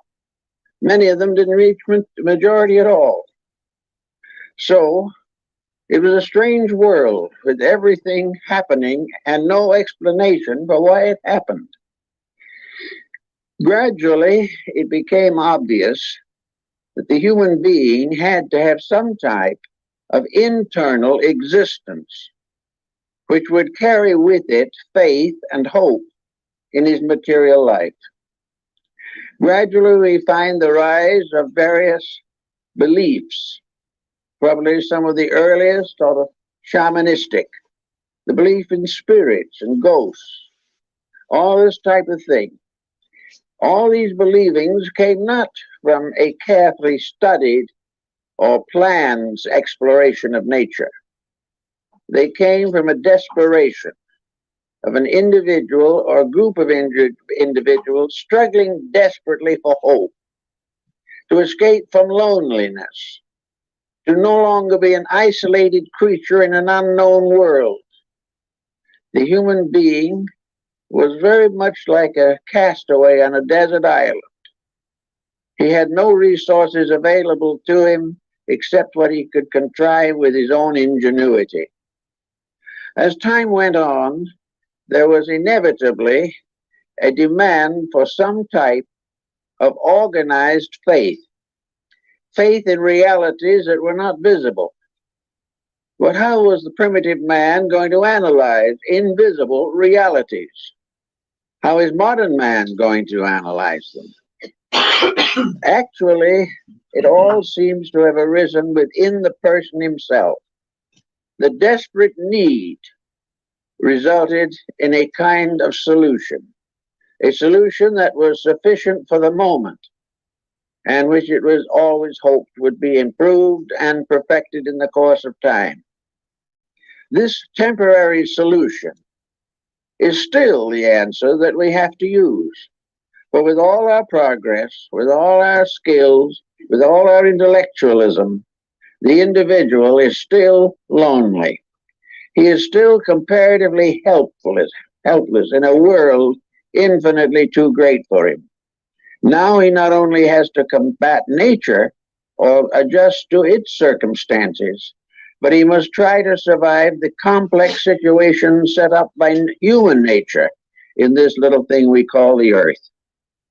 So altogether, our beginnings of faith, hope, and love lie in the desperate need for something that was superior to self, something that was stronger than we are, some ever-present help in time of trouble.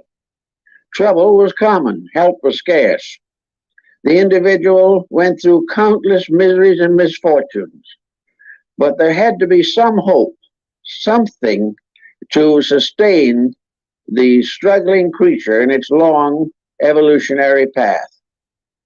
There came up, of course, shamanism, which we find among the American Indians, the medicine priest with the rattle and the spells and the incantations, and with second sight and mysteries, who worked with the sick and gave hope of recovery. Then in other parts of the world, other types of help gradually evolved. But these different forms had their foundation in the human demand for hope. And the only way he could find hope, apparently, was through a strange contrivance with familiar and apparently hopeless elements. The American Indian in the Southwest, for instance, was very much concerned with creating charms, various good luck symbols, protective symbols. And yet he had no way of knowing, really, what would protect him, or where he would find anything that was sufficient. So he made this move that has become universal. He said, here is a pretty little pebble. Here is another pretty little pebble. These little petals and stones and flowers and so forth are pretty. They're nice, but in themselves they can't do any particular good to us. But now comes magic. If we took two of these objects and put them together and tied them with sinew and painted something on them, they suddenly became medicine. Magic was bestowed upon a combination of factors, where it was not regarded as existing in the separate elements themselves. As a result of this, it gradually dawned on the human being that almost any combination of circumstances which he could contrive, if brought together, had a new meaning, a meaning that might contribute to his own survival. We know also that in most ancient peoples, there was a class of medicine priests, of sacerdotal spiritual leaders. These became the foster parents of humanity. The simple people depended upon these leaders for hope. And it became obvious that for some mysterious reason, these leaders produced remarkable results. These people, these medicine priests, apparently perform miraculous cures. And even today, on some of the Indian reservations, white people in trouble sneak over the border and try to get an Indian medicine man to help them. They have more faith in him than they have in their own position. Now, these problems perhaps are well explained in the Bible, where we find the definite statement that faith has helped to make us whole. Something to believe in, something that has hope, is a source of physical help. It helps us recover from mental ailments, from emotional stress, and from physical disease. Faith is a tremendously healing power, the only answer we have to the destructive force of fear. So from faith came a great development of beliefs and ideals. These were not always provable or demonstrable, but that was not important. It wasn't whether or not you could scientifically sustain them. The real answer was that people accepted them, believed in them, deposited in them hope for the future, faith in the power of something to protect. As time went on and religions and philosophies became more complicated, it was inevitable that effort should be made to rationalize faith, to bring it under the control of reason. It was apparent that if the mind supported the faith, it was stronger. And so we have all kinds of philosophies, mysticisms, esotericisms, and every type of intellectual interpretation of natural phenomena. We have it today. But today we are in a little difficulty.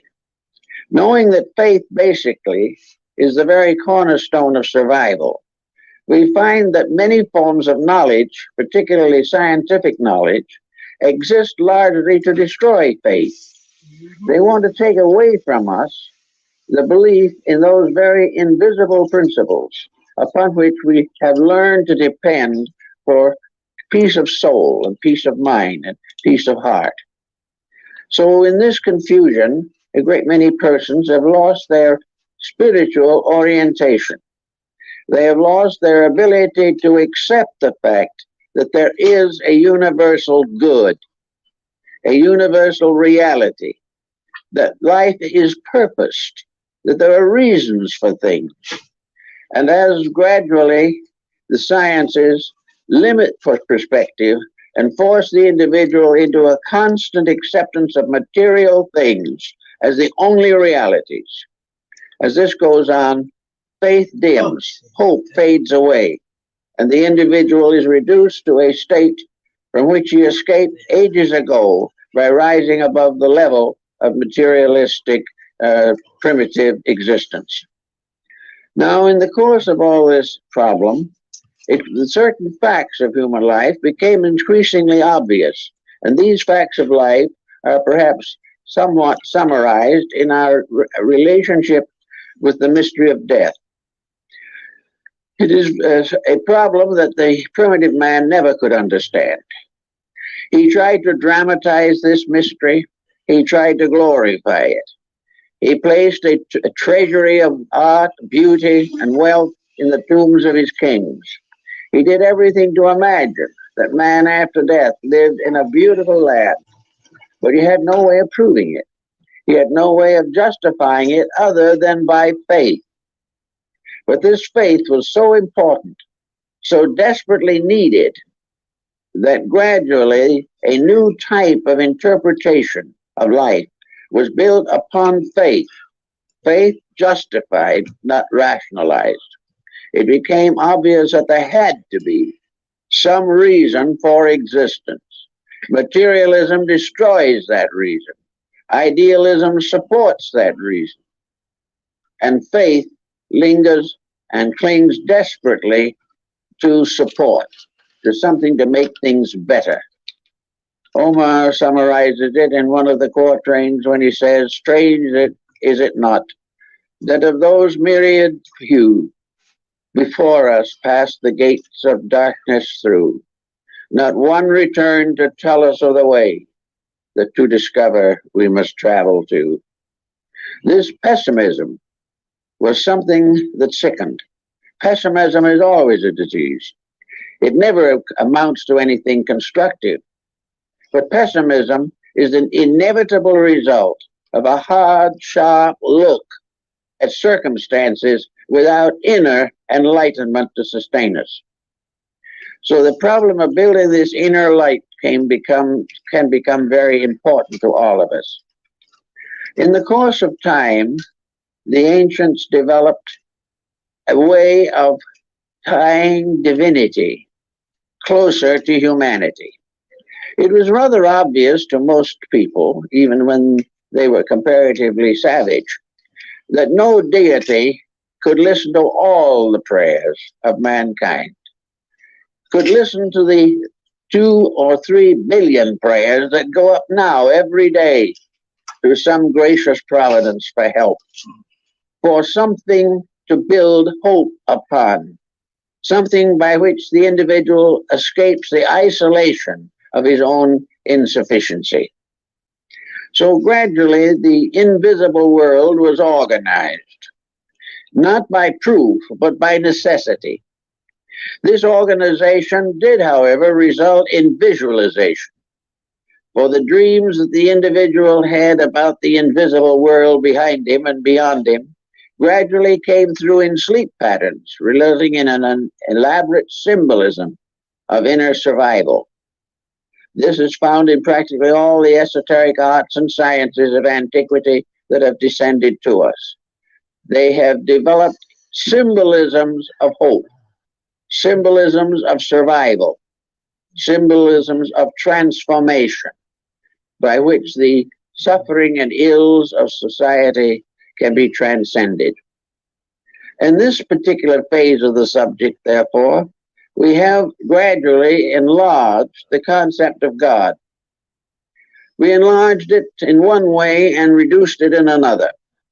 Certainly, we do not have the thousands of deities that arose in Oriental religions, but we do have a realization that there has to be something between man and God, besides space. That this space, this interval of quality between our state and the divine state simply cannot be a vacuum. That in some mysterious way, the divine operates in the mortal existence. And in order to operate, it must have some instruments of operation. So we gradually developed in ancient times a belief in tutelary deities, godlings of various kinds, deities of agriculture. The Romans had gods that lived under the kitchen floor to take care of food. The Egyptians had their deities who plowed the fields of Amentet after death. Everywhere there were godlings and spirits that came to help or to be present. Folklore is loaded with these concepts. Where did they come from? They were not really simply projects of imagination. They were the visualizations of hope, of faith, of the realization of a need, and an inner conviction that there must be somewhere something to meet that need. Now, we're talking about long ago, but we are not talking about things that no longer exist. The needs of our ancestors are still exactly the same as our own. We have made practically no progress in the area of the fulfillment of internal needs. We have gradually tried to assume that they did not exist. We have tried to limit existence to a single life. We have tried to assume that everything is He is the Savior of the world. exactly the same as our own. We have made practically no progress in the area of the fulfillment of internal needs. We have gradually tried to assume that they did not exist. We have tried to limit existence to a single life.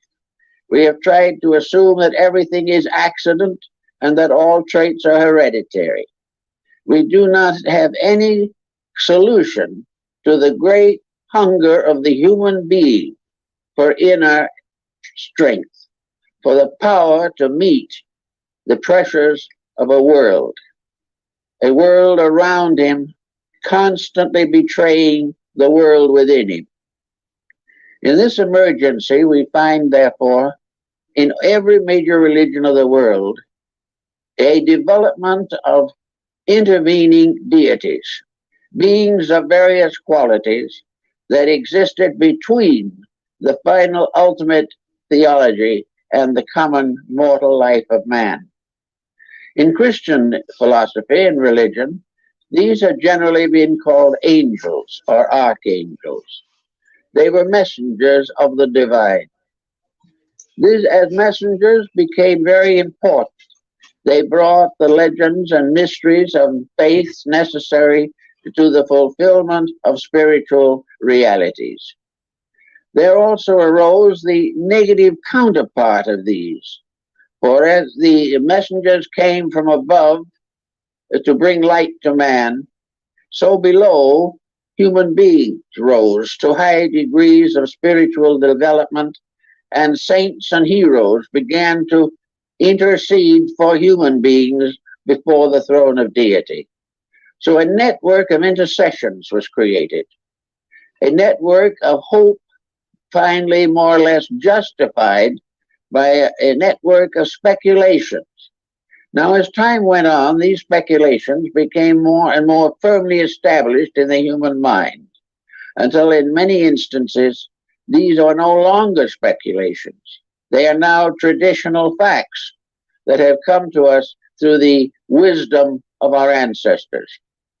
Now, maybe these facts are more factual than we like to realize, because actually our best instrument to discover the facts of things must lie within ourselves. It is our own insight that is the nearest to truth that we can ever have. We can't find this truth out in the desert somewhere unless it stimulates insight. Unless something comes from within ourselves, the larger work cannot be perfected. In some cases, we have the rise of various orders of deities, such as those which we find among the American Indians again. And even now, in their religious rites and rituals, the Ketchinas come from the mountains. And the human being wearing a mask and with certain ritualistic accompaniments is considered to be a temporary god. And this faith is still held firmly in the American Southwest. It is held in Asia among the shamanism of Mongolia. It is still held in many parts of the East, even among highly civilized and highly skeptical peoples. The belief, the realization of the mask cult is very strong and probably will be for a long time to come.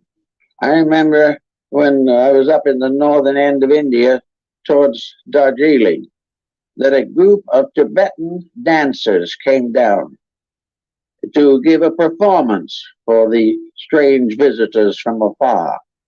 Among the dancers was a little boy, probably 5 or 6 years old. Everybody loved that little boy. He was so charming and had such a quaint way of living and thinking, and wore the cutest clothes imaginable. He was like a doll to most of the people who saw him, who came from outside of India. Then came the time for the dance, and the little boy put on a mask with a grimacing face on it and decked himself out with some regalia and started to join the dancers. And in the course of the dance, this little fellow danced over towards the visitors, the tourists. They immediately scattered and hid. The moment the mask was on him, those who knew the little boy were still afraid of him. This is a subconscious situation that apparently we have not been able to cure even now. So the masks appear in Egypt in the temple rituals. They appear in the dramas of Greece. They appear in the dances and mysteries of Tibet, Mongolia, and Bhutan. They are still used in Japan and China. They are found among the Incas. They were part of the regalia of the Aztecs and the people of Central America. Masked dancers and costume dancers are still found in many parts of Europe. The whole situation is that with the change of perspective, where something that isn't normal or common is introduced, immediately there are strange inner acceptances. Something happens, and the individual is no longer oriented to the materialism which has gradually crept into his nature. Now, in the course of this same procedure, we have had a great roaming around of the mind in folklore, in emblemism, in symbolism, in alchemy, in Kabbalah, many of these things, where the individual, using ordinary elements, placing them in new combinations, causes them to become revelations of something superior or more important. Now, in the midst of all of this, we come to the classic Greeks. And in the classic case, of course, the most outstanding example of something is the spirit guide of Socrates. Socrates had a spirit that was born with him, according to his own statements. And this spirit was called a daimon.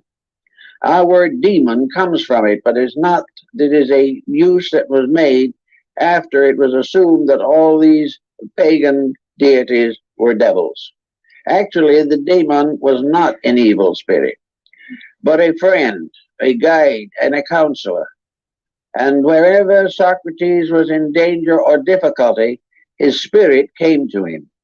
The daemon or guardian appeared, and he writes about it, discusses it, and tells of the examples of its presence. When, however, the time came for Socrates to die, when it was ordered that he take the hemlock and die of poisoning, he says that his spirit left him weeping. The spirit was no longer with him. Iamblichus, in his study of the mysteries of the Egyptians and Chaldeans, describes in detail these familiar spirits. And gradually we find more and more discussion of them, and Paracelsus von Hohenheim and many of the mystics of the Middle Ages recognized them.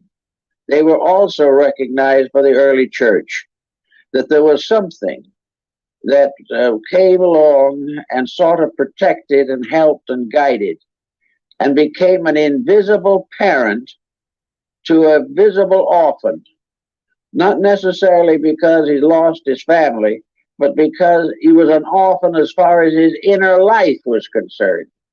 He was as a child left without parent. He was alone in a world, and he needed mothering. He needed someone to lean on.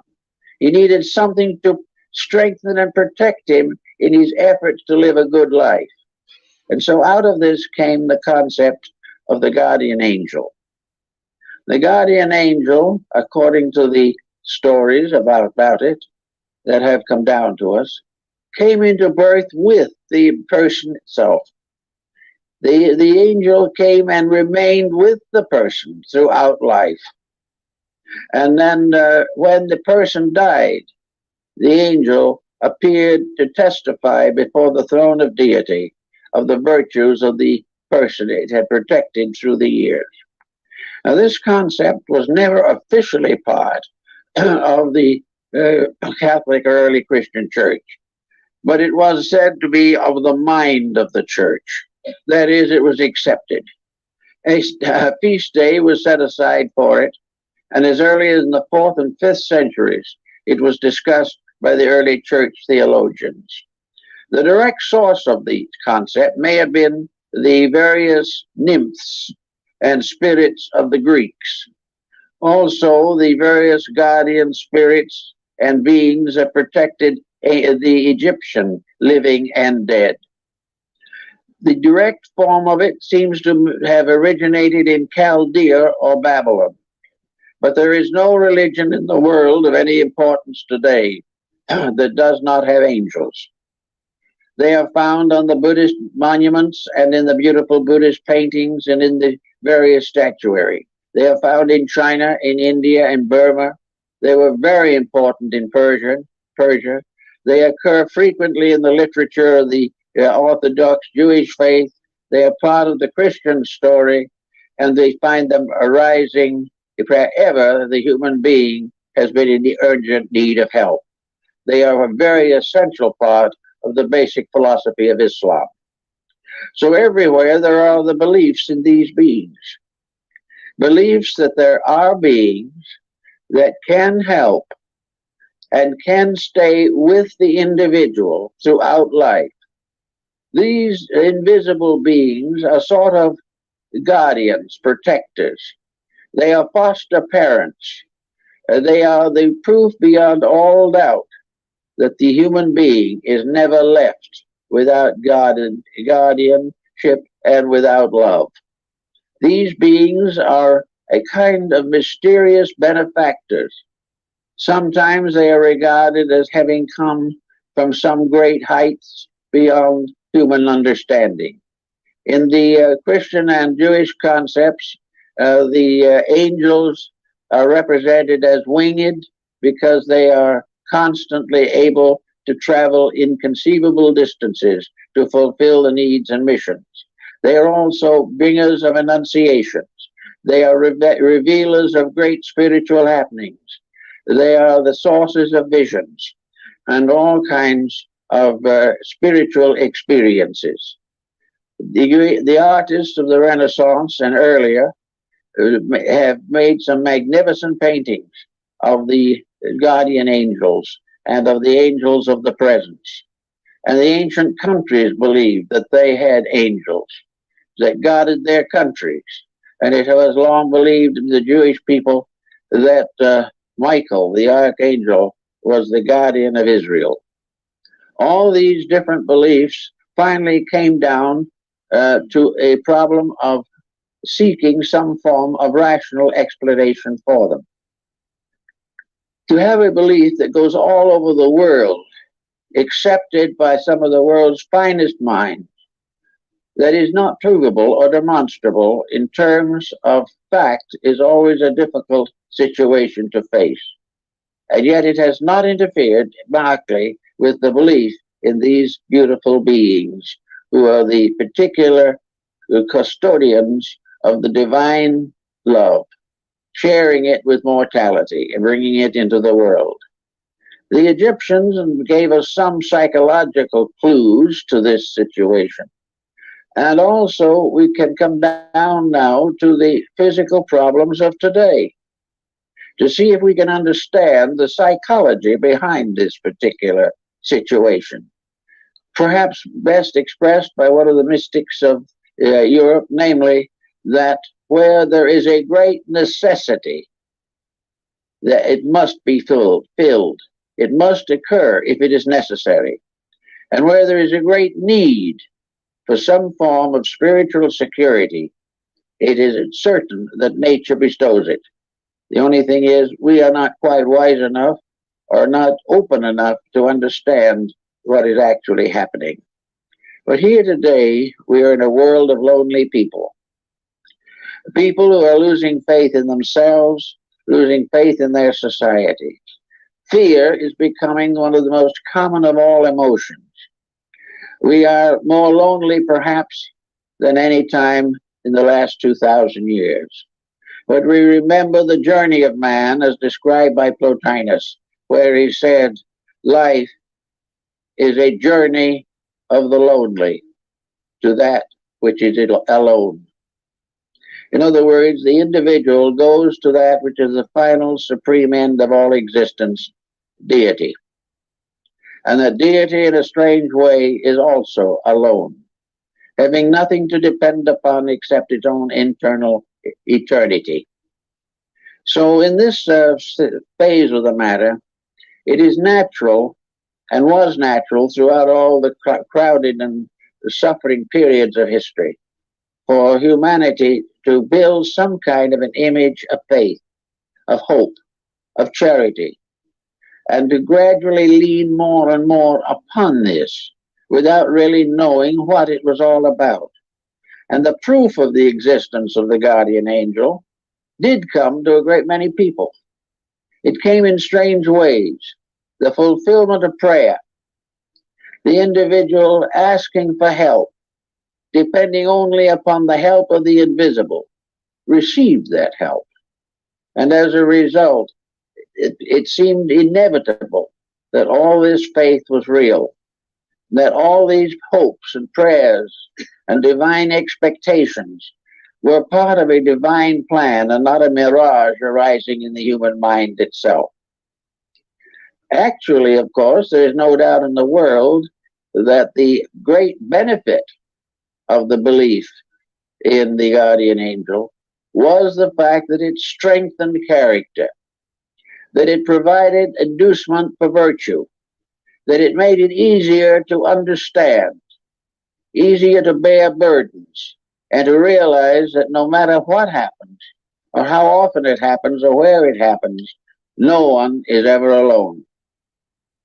We are never less alone than when alone, according to one of the poets. So this fact that we are not alone perhaps changes the entire destiny of many individuals. They suddenly feel themselves to have a strength that is not their own, a strength that is supported by a divine edict, by a divine presence, by something like an invisible mother or father that walks with them, that stays with them all through life. This comes up also, of course, in our Medist Buddhism, where the pilgrim going on his journey of pilgrimage from one shrine to another wears a broad-brimmed straw or bamboo hat on which are the words that he walks with another, the another being the Buddha. So this another that is stronger than we are, and yet is with us, and is available to us night and day, anytime, anywhere, became the basis of a great deal of mystical experience. Mystical experience gradually bestowed upon this conviction dream and vision likenesses. Individuals saw these spirits.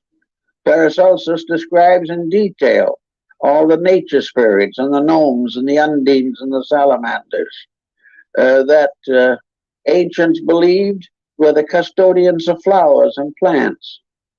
The American Indian in the plains had his totems. He had an animal spirit that guided him. He had to go out and perform vigil and learn what animal was to protect him. And when he went in vigil and had a dream of an eagle, the eagle became his protector for the entire lifetime. And he prayed to it, and he recognized it, and he thought about it. And he knew that the strength of the eagle was his, as long as he kept the rules. Now this brings another interesting phase into the problem of the guardian angel. The effectiveness of this concept. This being that loved us would help always if we deserve it. Now this put a moral factor into the situation, which is perhaps a greater moral factor than any other that we have ever been able to conceive in the search for integrities. It is true that we believe in a large, remote way that the good life is the life that leads to salvation. But this is a very big thing, and we don't understand too much about salvation either. But what we do realize or feel is that if there is something that is taking care of us and loves us and will take care and protect us if we keep its laws, and this is all right in our own hearts, in our own houses, in our homes, everywhere where we go, there is an immediacy about it that seems to have a tremendous power of help. And of course, there's another factor in the concept of the guardian angel. This angel knows everything that we do. Therefore, we may think we can hide, but we can't. We cannot perform in secret any act that the guardian angel doesn't know about. And sometimes children will actually ask the guardian angel to look the other way, but there's no proof that it does. The idea, therefore, is that there is a companion sent from heaven who loves us, who constantly guides us, who helps to make difficult problems more simple. And when the time comes for us to leave this world, we will then find that this angel has stood for us in heaven and has witnessed our virtues before the throne of the Almighty. We find in Matthew, for instance, that Jesus makes reference to the angels when he says that these angels, that every child who comes into the world has an angel, and that when the time comes to that child to depart from this world, the angel intercedes before it, before the throne of God. So therefore, we have an actual reference to angel protectors and angels born with children, actually in the words of Jesus. So these things become very interesting and very important in a strange and mystical way. Now, psychologists would explain it probably in the terms that we are now dealing largely with an aspect of our own subjective, submerged intellect, that we are really thinking out into the open, things that we have believed or experienced within ourselves. Science doesn't notice, however, that that is also the way we build great buildings, cathedrals, churches, monuments. Every advancement of knowledge has come from somewhere within and has become a protector for some weakness on the outside. From the inner, we seek protection for the outer. And we also seek from the inner means of glorifying the higher. These trends and so forth finally emerged in the story of this mysterious being. And the philosophy or science of it, as it appears in its most complete form, is that each person who comes into the world has an invisible spirit that comes with it. That this invisible spirit goes along through the years, guarding, guiding, and leading, taking on the responsibilities of parents when the child or person outgrows his physical parents. And if for some reason the physical parents are not available or not useful or not concerned, the guardian angel starts serving even at the time of birth itself. And it never leaves during life. And it remains to the very end and guides the individual into the world beyond. In a sense, the guardian angel becomes, therefore, also the angel of death, the power that leads the person into the other life and bestows peace upon it in transition if its moral character has been correct. Now, it wasn't long, however, before the concept of the guardian angel began to have other aspects. If this good spirit was always with us and was always working for us, why do we do so many naughty things? Why doesn't the guardian angel keep us in virtue all our lives? Well, this is a question that theology has never been able to solve in the problem of creation itself. For theology has always been confronted with the Christ and the Antichrist, with the good and the bad. And so in the doctrine of the guardian angel, it was assumed that actually there were two of these powers. One good, as the Greeks pointed out, that went with you to do all that was wonderful and beautiful, and one lurking that would take over if you were wicked and make life completely miserable for you. Now here we have the problem of Goethe's Faust and Mephistopheles, the spirit of evil or negation, which, however, was actually a spirit of retribution by which we ultimately learn to outgrow our own mistakes. But most medieval people, and particularly in the periods when magic, sorcery, and demonology were prevalent, believed that there were two of these beings. The good spirit they called the guardian angel, and the bad spirit they called the guardian on the threshold. And the guardian on the threshold was a mysterious monstrosity which each individual had to rise above before he could pass to a better life beyond. In other words, this was more or less an embodiment of karma, the type of karma that the individual suffered from as a result of his own misdeeds. And the guardian on the threshold was in control or in command of the imperfect life if it was bad enough to deserve such punishment. And then it was the one that took over and took the life back into the material existence again and started the karmic cycle once more. But in the ancient Egyptian and Greek mysteries, there were two guardians at the pillars of the temple. One was a beautiful spirit, very often in Christian art represented as holding an anchor, and the other was the spirit of the guardian on the threshold, a more gruesome type of thing, a part animal thing, which was there to test whether or not the individual was worthy to go on to a higher life. These became parts of symbolism and ritualism, and are found in many different beliefs over periods of time. It must be fair to say, however, that the dweller on the threshold was never as popular as the guardian angel, but it was something that also played a part in man's moral life, because if good protected him, evil dishonored him.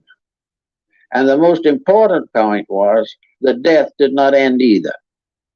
In some mysterious way, what we are survives life on this material planet.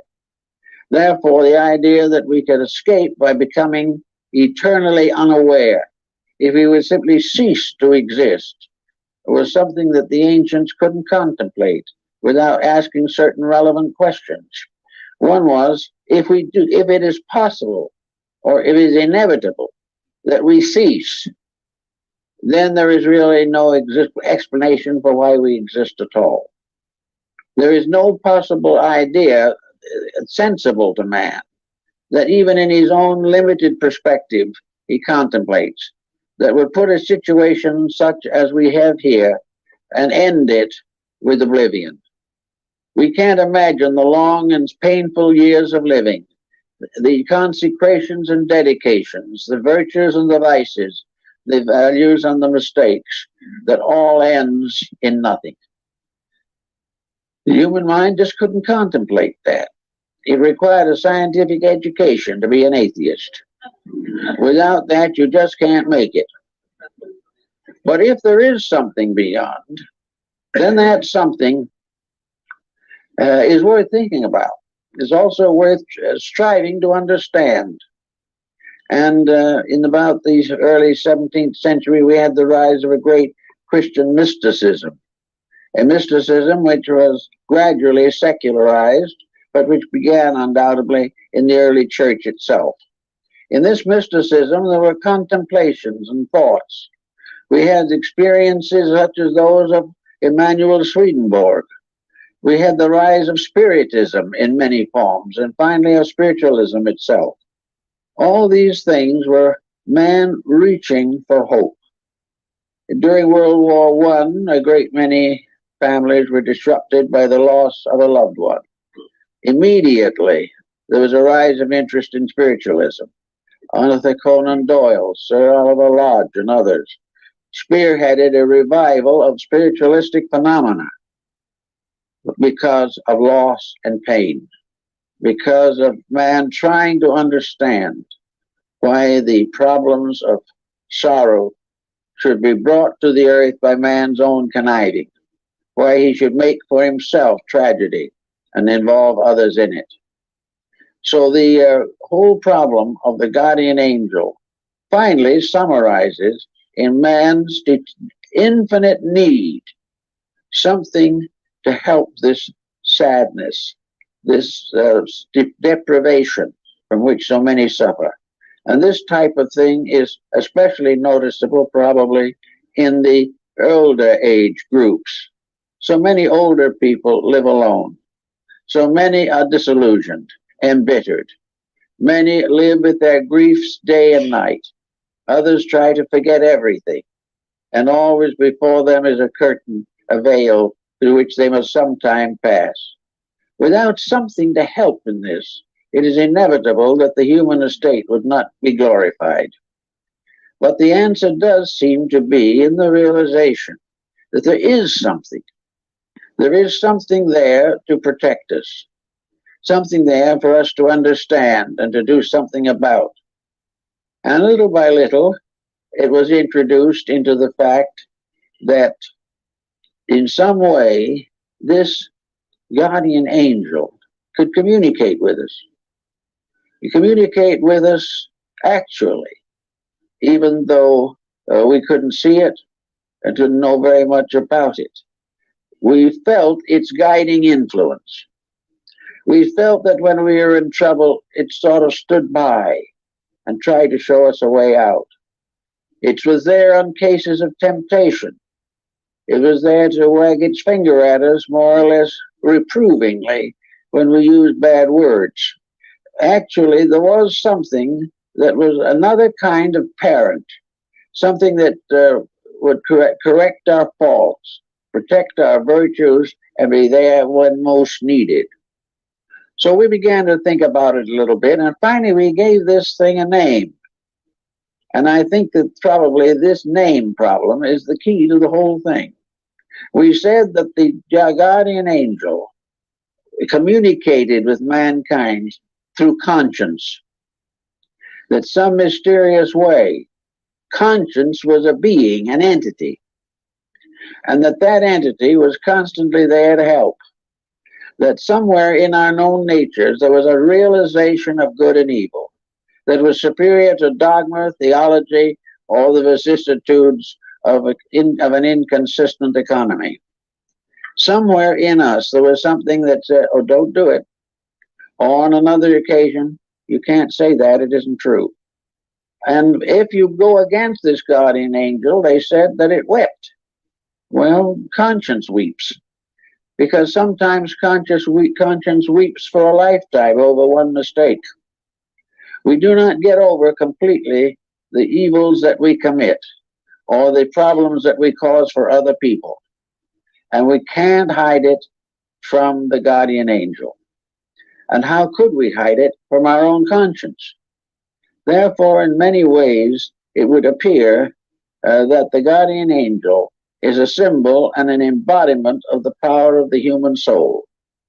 That in the soul is something that is born with us, that with us all our lives, that God grows up with us, and after death goes on to testify to us.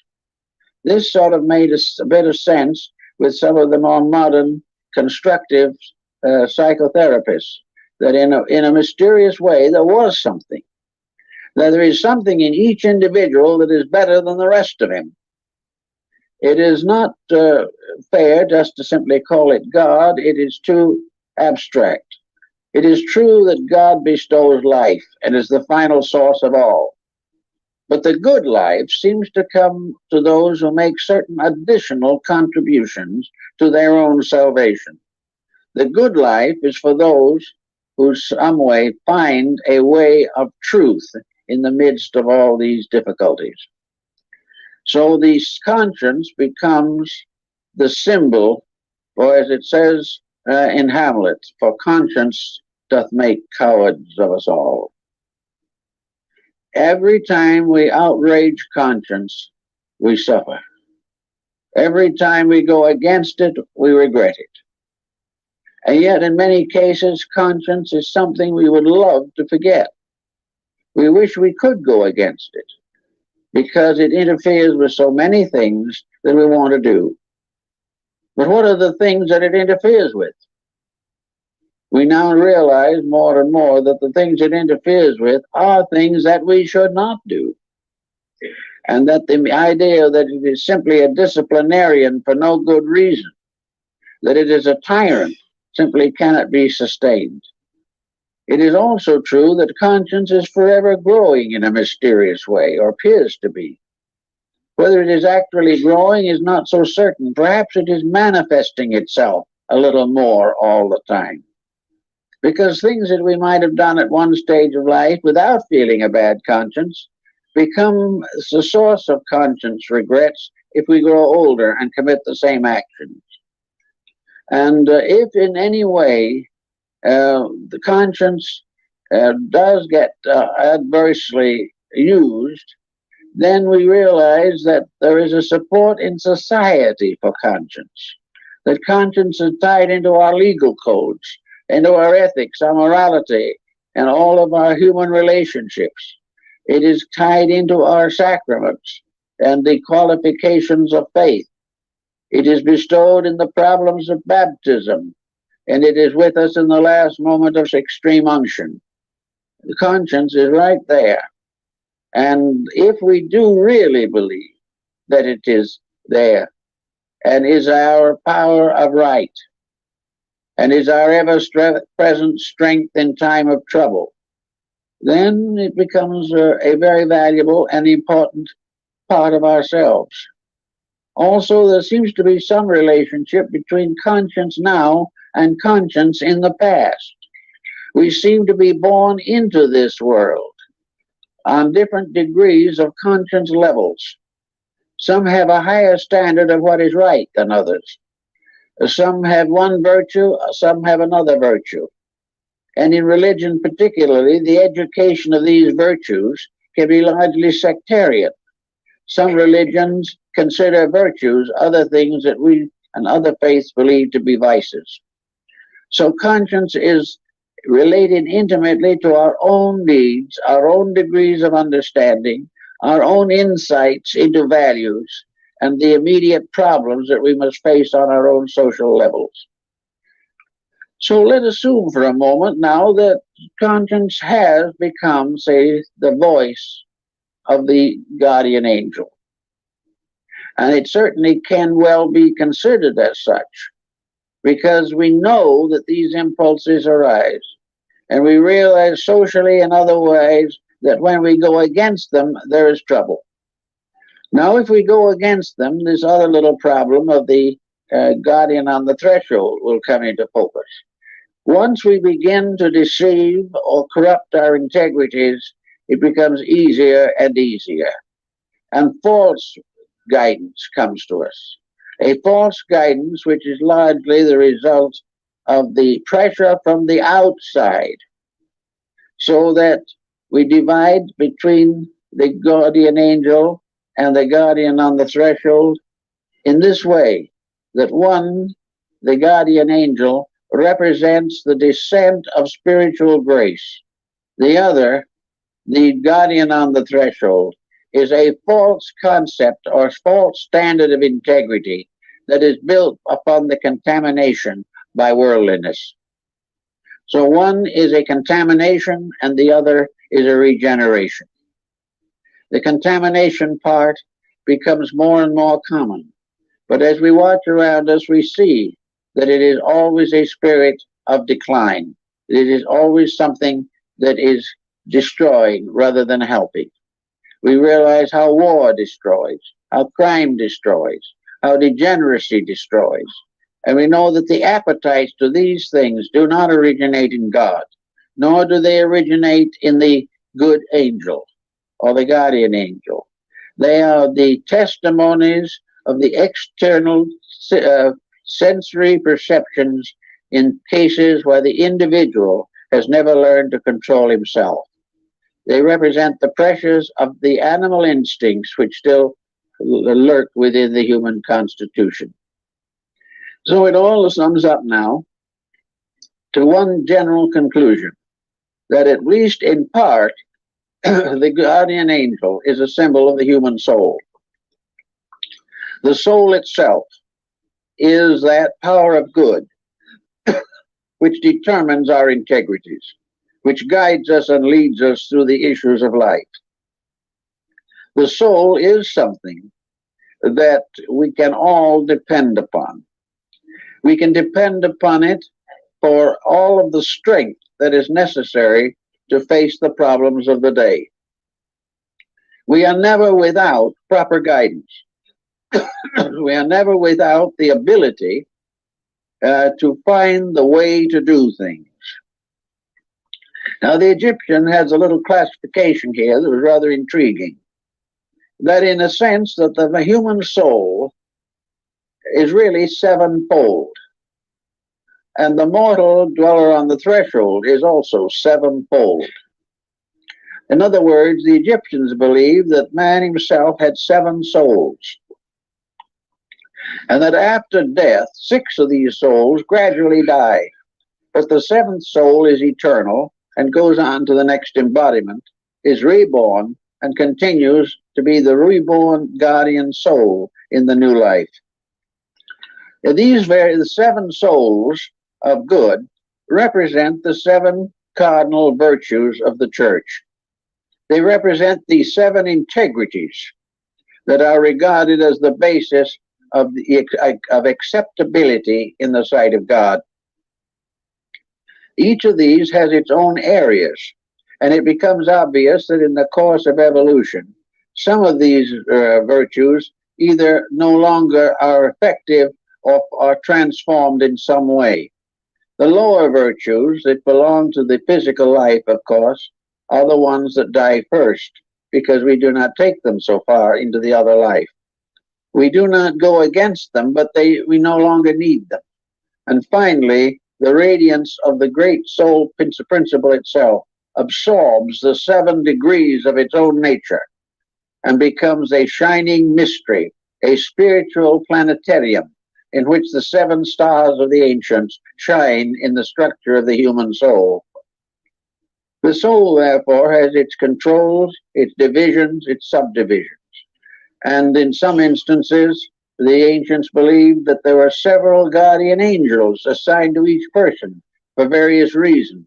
For example, supposing this person had decided to become a priest, the guardian angel would be therefore able to select a priestly guardian for that life.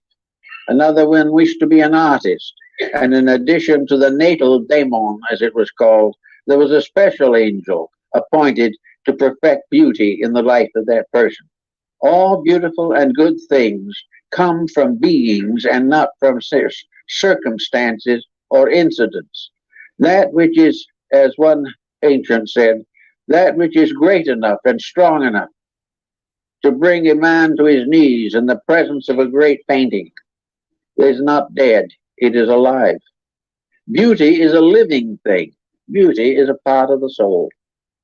All parts of the good in man are soul powers, and those that go against these soul powers lose or are deficient and gradually drop back again to a comparatively animal level of existence. The soul, therefore, is the substance of the good, the beautiful, and the aspiring. As we have said on some occasions before, when Stradivarius was asked how he happened to make violins, he replied, God made Antonio to make violins. And in this concept of the guardian soul, when the soul comes into life, it is supposed to have the power to select within a certain range what it will do with life after it gets here. It chooses its own career and faces the problems before they occur. And if he decides, like Stradivarius, to make violins, a great artist, a great musical muse, a great musical sibyl will come with him to guide him through his years. Not only because of his need, but this is a service performed by the guardian angels, because in their coming and helping the individual to fulfill his own greatness or his own needs, they are also contributing to the glory of the world and all that is necessary for the perfection of human endeavor. Whoever the guardian angel was that watched over Michelangelo served all mankind. But the ancients believed that definitely this was a spirit. and that this spirit would only come when truth prevailed, that it would only come and give beauty when integrity was there.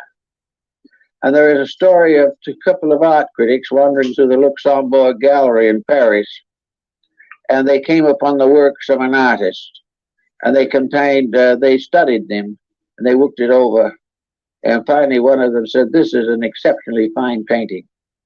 And the other one said, "Yes, it is his greatest work, because he was in love when he did it." And this was again the angel, because if the love was sincere and pure, the angel was there to help. So all through the integrities of things are the stories of the guardian angels. And I think it might be very wonderful if somewhere along the line, someone would take this concept and write something about it into a small child's book, a book for little children, a book of fairy tales, for tales in which the fairies are the powers of the human soul, in which the child is given an idea that the love in it, the love that may make it love a doll, is also part of a great love principle that exists in nature, and that this principle, like all others, is alive. It is not simply something that comes out of nothing. It is one of the divine births of God, for it is said in the ancient Kabbalah and in other works that when God formed all things in his own likeness, he formed many things in his likeness that are invisible, because those parts of himself are invisible. But that everything in the world, whether it is visible or invisible, has conscience, has laws, has principles. Sometimes these principles are revealed only by the stratifications of a tree or the fission of a gem. Sometimes they are in the mother love of the tiger for its cubs. Whatever it is, but it is part of a universal process that overshadows the physical concerns of life. Now, at this season of the year, we are coming towards a season especially sacred to over 1 billion human beings. This season is one in which the concept of the guardian angel may be most interesting, for nearly always the Annunciation was represented as was bestowed or communicated by the angel Gabriel. Actually, the vision of what was to come, the divine message, comes to us not from the outside, but through the inner part of our own nature. And the soul is definitely the link between the invisible causes of things and their visible consequences. The soul, if studied scientifically, may be a problem in vibration. The vibrations of things tell their virtues and their vices. Therefore, if a negative emotion or attitude arises, damage is done in the magnetic fields of the human body. We are all living on vibration in one form or another. We may call it energy, we may call it vitality, but actually vibration is the source of our lives. It maintains everything that can possibly happen, and its rates change as we change. Vibration changes with every thought that comes into the mind. The study of the magnetic fields of bodies proves conclusively that the moment an individual becomes selfish, the light around him changes, and one who can see that light knows the selfishness has moved in. Now, selfishness, of course, is toxic. All negative vibrations are toxic. Everything that we shouldn't do and we insist on doing is a damage to the whole composite nature with which we were endowed. Everywhere, however, where a noble or beautiful thought is fulfilled, the vibration clears, the lights brighten, the soft glows continue, and in a strange way, every cell of the human being feels better. It is better because the magnetic field is wrapping it in light and not in darkness. So it is the right of every creature and every being to improve for the sake of its own peace of mind, its own health, its own success in life. And the vibrations of the guardian angel can reach out into our physical existence also. The guardian angels makes us better to live with, kinder in our works. They give us more patience, understanding. They have visions of better things than we would normally contemplate. And all through the years of life, if we follow the footsteps of this spirit guide, so to say, we will achieve a great deal more. The guardian angel, of course, is not a deceased relative. It is not a spiritualistic phenomenon. It is not something that simply carries on from the other side, a continuance of this material life. This is another type of spiritism entirely. The guardian angel is part of the causal nature of existence. It is part of the infinite plan in which we live. And so if we can, on these occasions, understand this, it may help us to also appreciate more completely the wonderful season of Christmas in which we are now coming. A Christmas which is being blurred and damaged because we are not listening to the voices of conscience. We are not really trying to do what the guardian angel would have us do. Now, there's a grave question as to whether the guardian angel is much interested in prosperity or is much interested in extravagant gift-taking or making. It would not be this at all. The guardian angel's rejoicing comes with thought, with love, with sincerity, with devotion, with self-sacrifice in causes greater than ourselves. The guardian angel doesn't want us to give something we have. It wants us to give something we are. It wants us to share a life with someone or with something, to reach out and touch that which is in pain or sorrow and do something about it. The guardian angel becomes the spirit of charity, and which is just one of its attributes, one of the virtues which it represents. And everything that is beautiful, everything that is good, finally, in its source, becomes an aspect of this mysterious being, this power of good that lives with us, works with us, suffers with us. And there are old pictures and old symbols showing the guardian angel weeping because of the failure of the person to accept the challenge of integrity. And other countries and other parts of the world have found different ways of representing these powers, but all in all, there is not too much difference in them. They are impelling the person constantly to the accomplishment of something. It is the guardian angel that impels some people to become members of the clergy. It is the guardian angel that makes some people be parents and good members of a family. It is the guardian angel also that wants to see that the little one born into the world is born into a happy and loving family. It wants to have the parents feel its presence from within themselves. The true father and mother will be the one whose impulses and urges are those of the guardian angel, that they have accepted the guidance and guardianship of a life. All these very sensitive, gentle things belong to a way of life that's hard for us to understand. And it's also very difficult for us not to assume that these things are antique or moribund, or that they don't exist anymore, that we're not expected to do these kind of things. They all belong to the past. Well, there are a number of ways in which the past, in a strange way, was more beautiful than the present.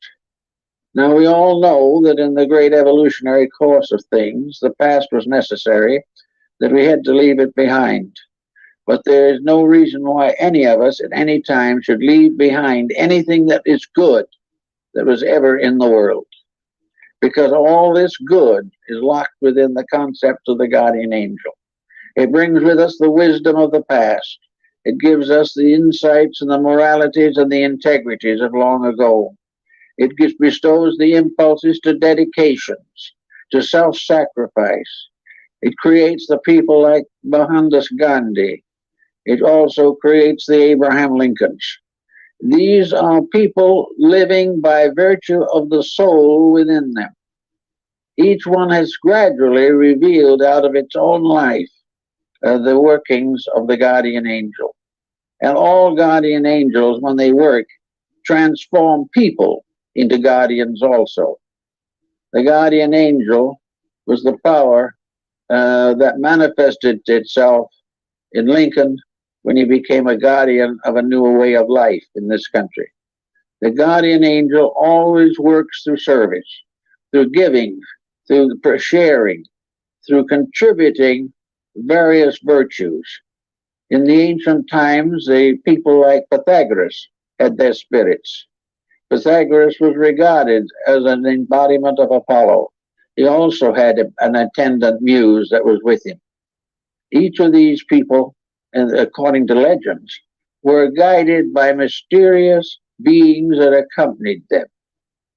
It was a muse, or it was maybe a guardian angel, that appeared to the Emperor Julian and told him to take the purple.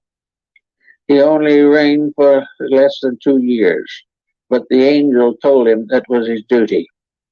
Others have probably inspired men like Luther to retire into banishment and spend his life translating the Bible. But wherever there is a labor to be done, it is the progress of the soul in man that makes that labor possible. Growth comes from the soul, not from the mind or the body. And the growth that comes from the soul has always been regarded as the blessing of the guardian angel. So each person in his own way may have this wonderful being working for him and with him and by him in all of the works of life. We certainly realize that in a mysterious way, and according to the early church, or when the Christian dispensation was fully established, that it gradually usurped the powers of the guardian angel.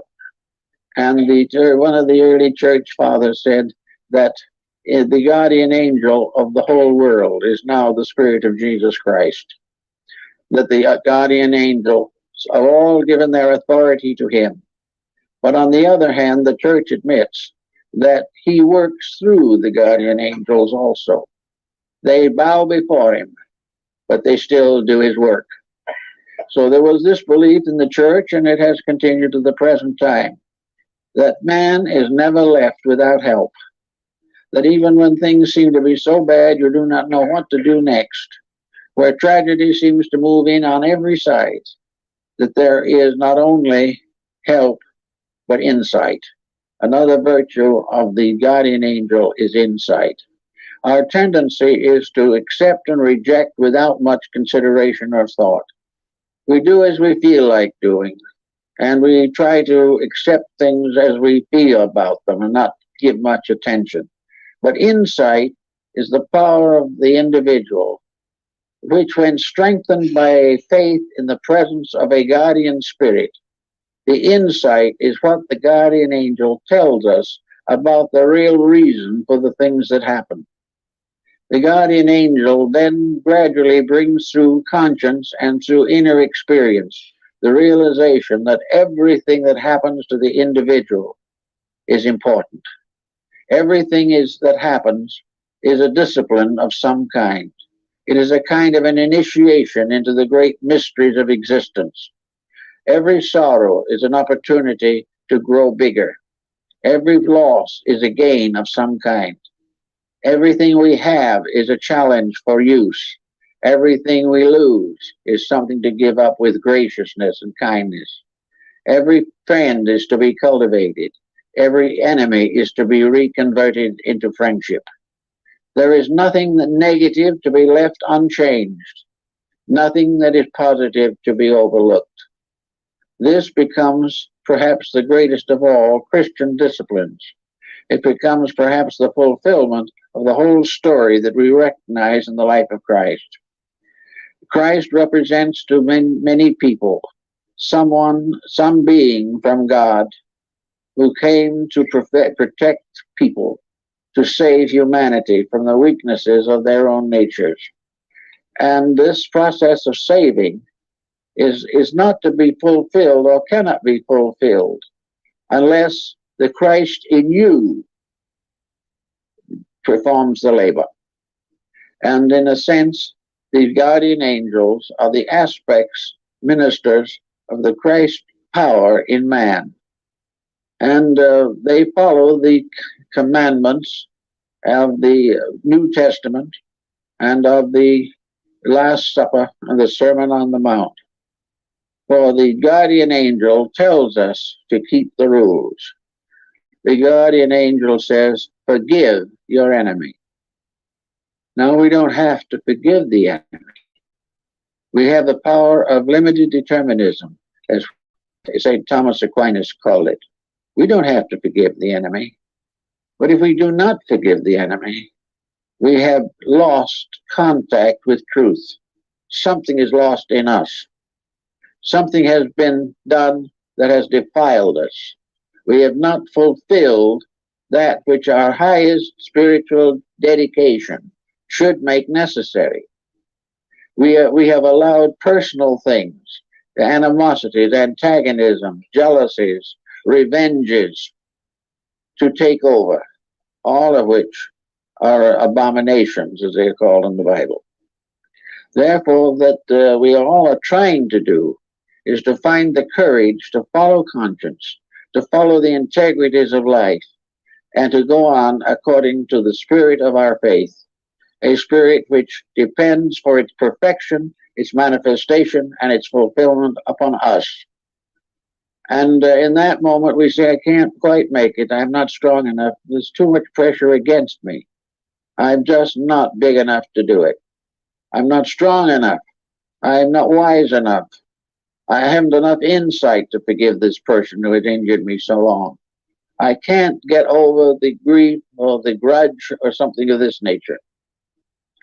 Well, if we are perfectly quiet under those conditions and just let nature have its own way, the guardian angel will help. It will come in as a period of conscience. It will kind of reveal to us all of the elements and factors that are necessary to a proper adjustment. First, it will calm the antagonisms. It will help us to realize that these attitudes are not of God, but belong, if to anything, to the anti-God or antichrist. That there is nothing to be gained by perpetuating evil. And then perhaps we will say to the conscience, but I'd like to, but I can't forget. I can never forget what has happened. And the guardian angel says, don't forget, understand. And if you do that, you will probably find that you can transform the injury into soul power and soul growth. And when you do that, the guardian angel will pat you lightly on the back and let you know that you have succeeded in something. So it's kind of nice to think about the idea that there's someone around that is on our side of almost anything, as long as we are on the side of truth. If we can be on the side of the realities of life, there's always something that's with us, something invisible, but something real. Perhaps we want to call it the higher part of ourselves. Perhaps we want to think of it only as the soul which we have received from God. Perhaps we'd like to think of it as an elder brother somewhere, or an older sister who's kind of watching over, or a kind of spiritual parent who never fails. But whatever we want to consider it, the belief in a guardian angel has undoubtedly contributed a great deal to the moral growth of mankind. Whether it's demonstrable or provable or not, it is a beautiful necessity. It is something we're all better for believing, whereas doubts and negative attitudes do nothing to help. They do not give us any further strength or insight with which to labor for the perfection of our society or the advancement of our own ethics. It is therefore very good at this time to kind of try to make an acquaintance of this character in yourself. Try to find the guardian angel. All you have to do to find it is to be quiet for a moment and think a beautiful thought, and it's there. Just don't give up the attitudes of a being that is all love and is with you always, and therefore is always available to express itself in your own love for all values that are right and for all duties that need the doing. I think that's in the spirit of Christmas, and I hope it's kind of, touches things up a little bit.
Gospel of Judas.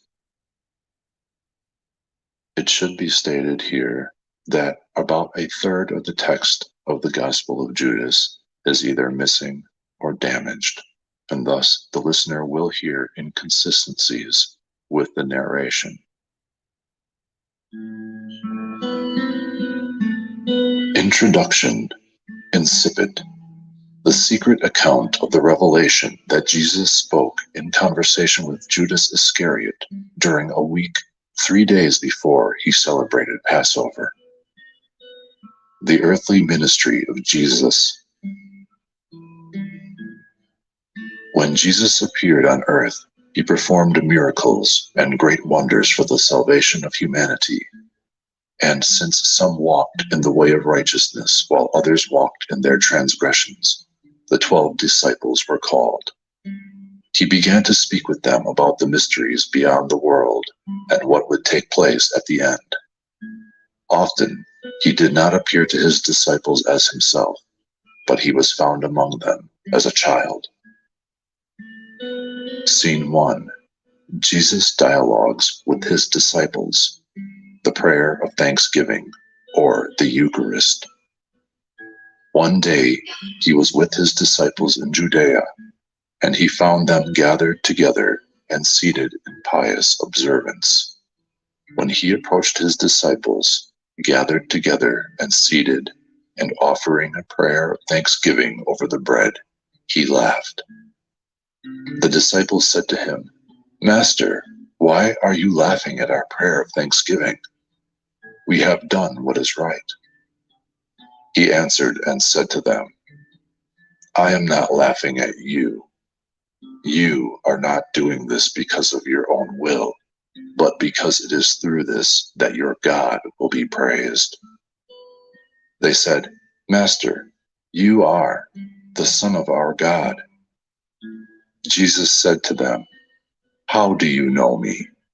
Truly, I say to you, no generation of the people that are among you will know me." The disciples become angry. When his disciples heard this, they started getting angry and infuriated and began blaspheming against him in their hearts. When Jesus observed their lack of understanding, he said to them, "Why has this agitation led you to anger? Your God who is within you, and have provoked you to anger within your souls. Let any one of you who is strong enough among human beings bring out the perfect human and stand before my face." They all said, "We have the strength." But the spirits did not dare to stand before him, except for Judas Iscariot. He was able to stand before him, but he could not look him in the eyes and turned his face away. Judas said to him, "I know who you are and where you have come from.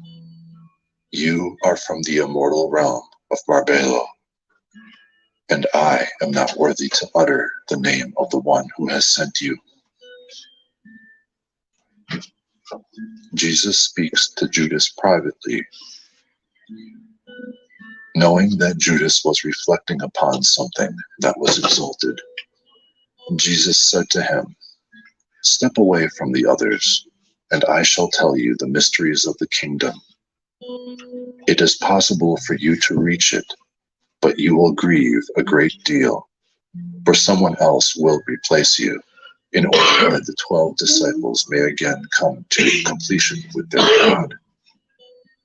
Judas said to him, "When will you tell me these things? And when will the great day of light dawn for the generation?" But when he said this, Jesus left him. Scene 2. Jesus appears to the disciples again. The next morning after this happened, Jesus appeared to his disciples again. They said to him, "Master, where did you go? And what did you do when you left us?" Jesus said to them, "I went to another great and holy generation." His disciples said to him, "Lord, what is the great generation that is superior to us and holier than us, that is not now in these realms?" When Jesus heard this, he laughed and said to them, "Why are you thinking in your hearts about the strong and holy generation? Truly, I say to you, no one born of this aeon will see that generation, and no host of angels of the stars will rule over that generation, and no person of mortal birth can associate with it, because that generation does not come from, which has become. The generation of people among you is from the generation of humanity. Power, which the other powers by which you rule." When his disciples heard this, they each were troubled in spirit. They could not say a word. Another day, Jesus came up to them. They said to him, "Master, we have seen you in a vision, for we have had great dreams." Night, he said, "Why have you, when you have gone into hiding?" The disciples see the temple and discuss it. They said, "We have seen a great house with a large altar in it, and 12 men. They are the priests, we would say, and a name. And a crowd of people is waiting at that altar until the priests and receive the offerings. But we kept waiting." Jesus said, "What are the priests like?" They said, "Some 2 weeks. Some sacrifice their own children, others their wives, in praise and humility with each other. Some sleep with men, some are involved in slaughter, some commit a multitude of sins and deeds of lawlessness. And the men who stand before the altar invoke your name. And in all the deeds of their deficiency, the sacrifices are brought to completion." After they said this, they were quiet, for they were troubled. Jesus offers an allegorical interpretation of the vision of the temple. Jesus said to them, "Why are you troubled?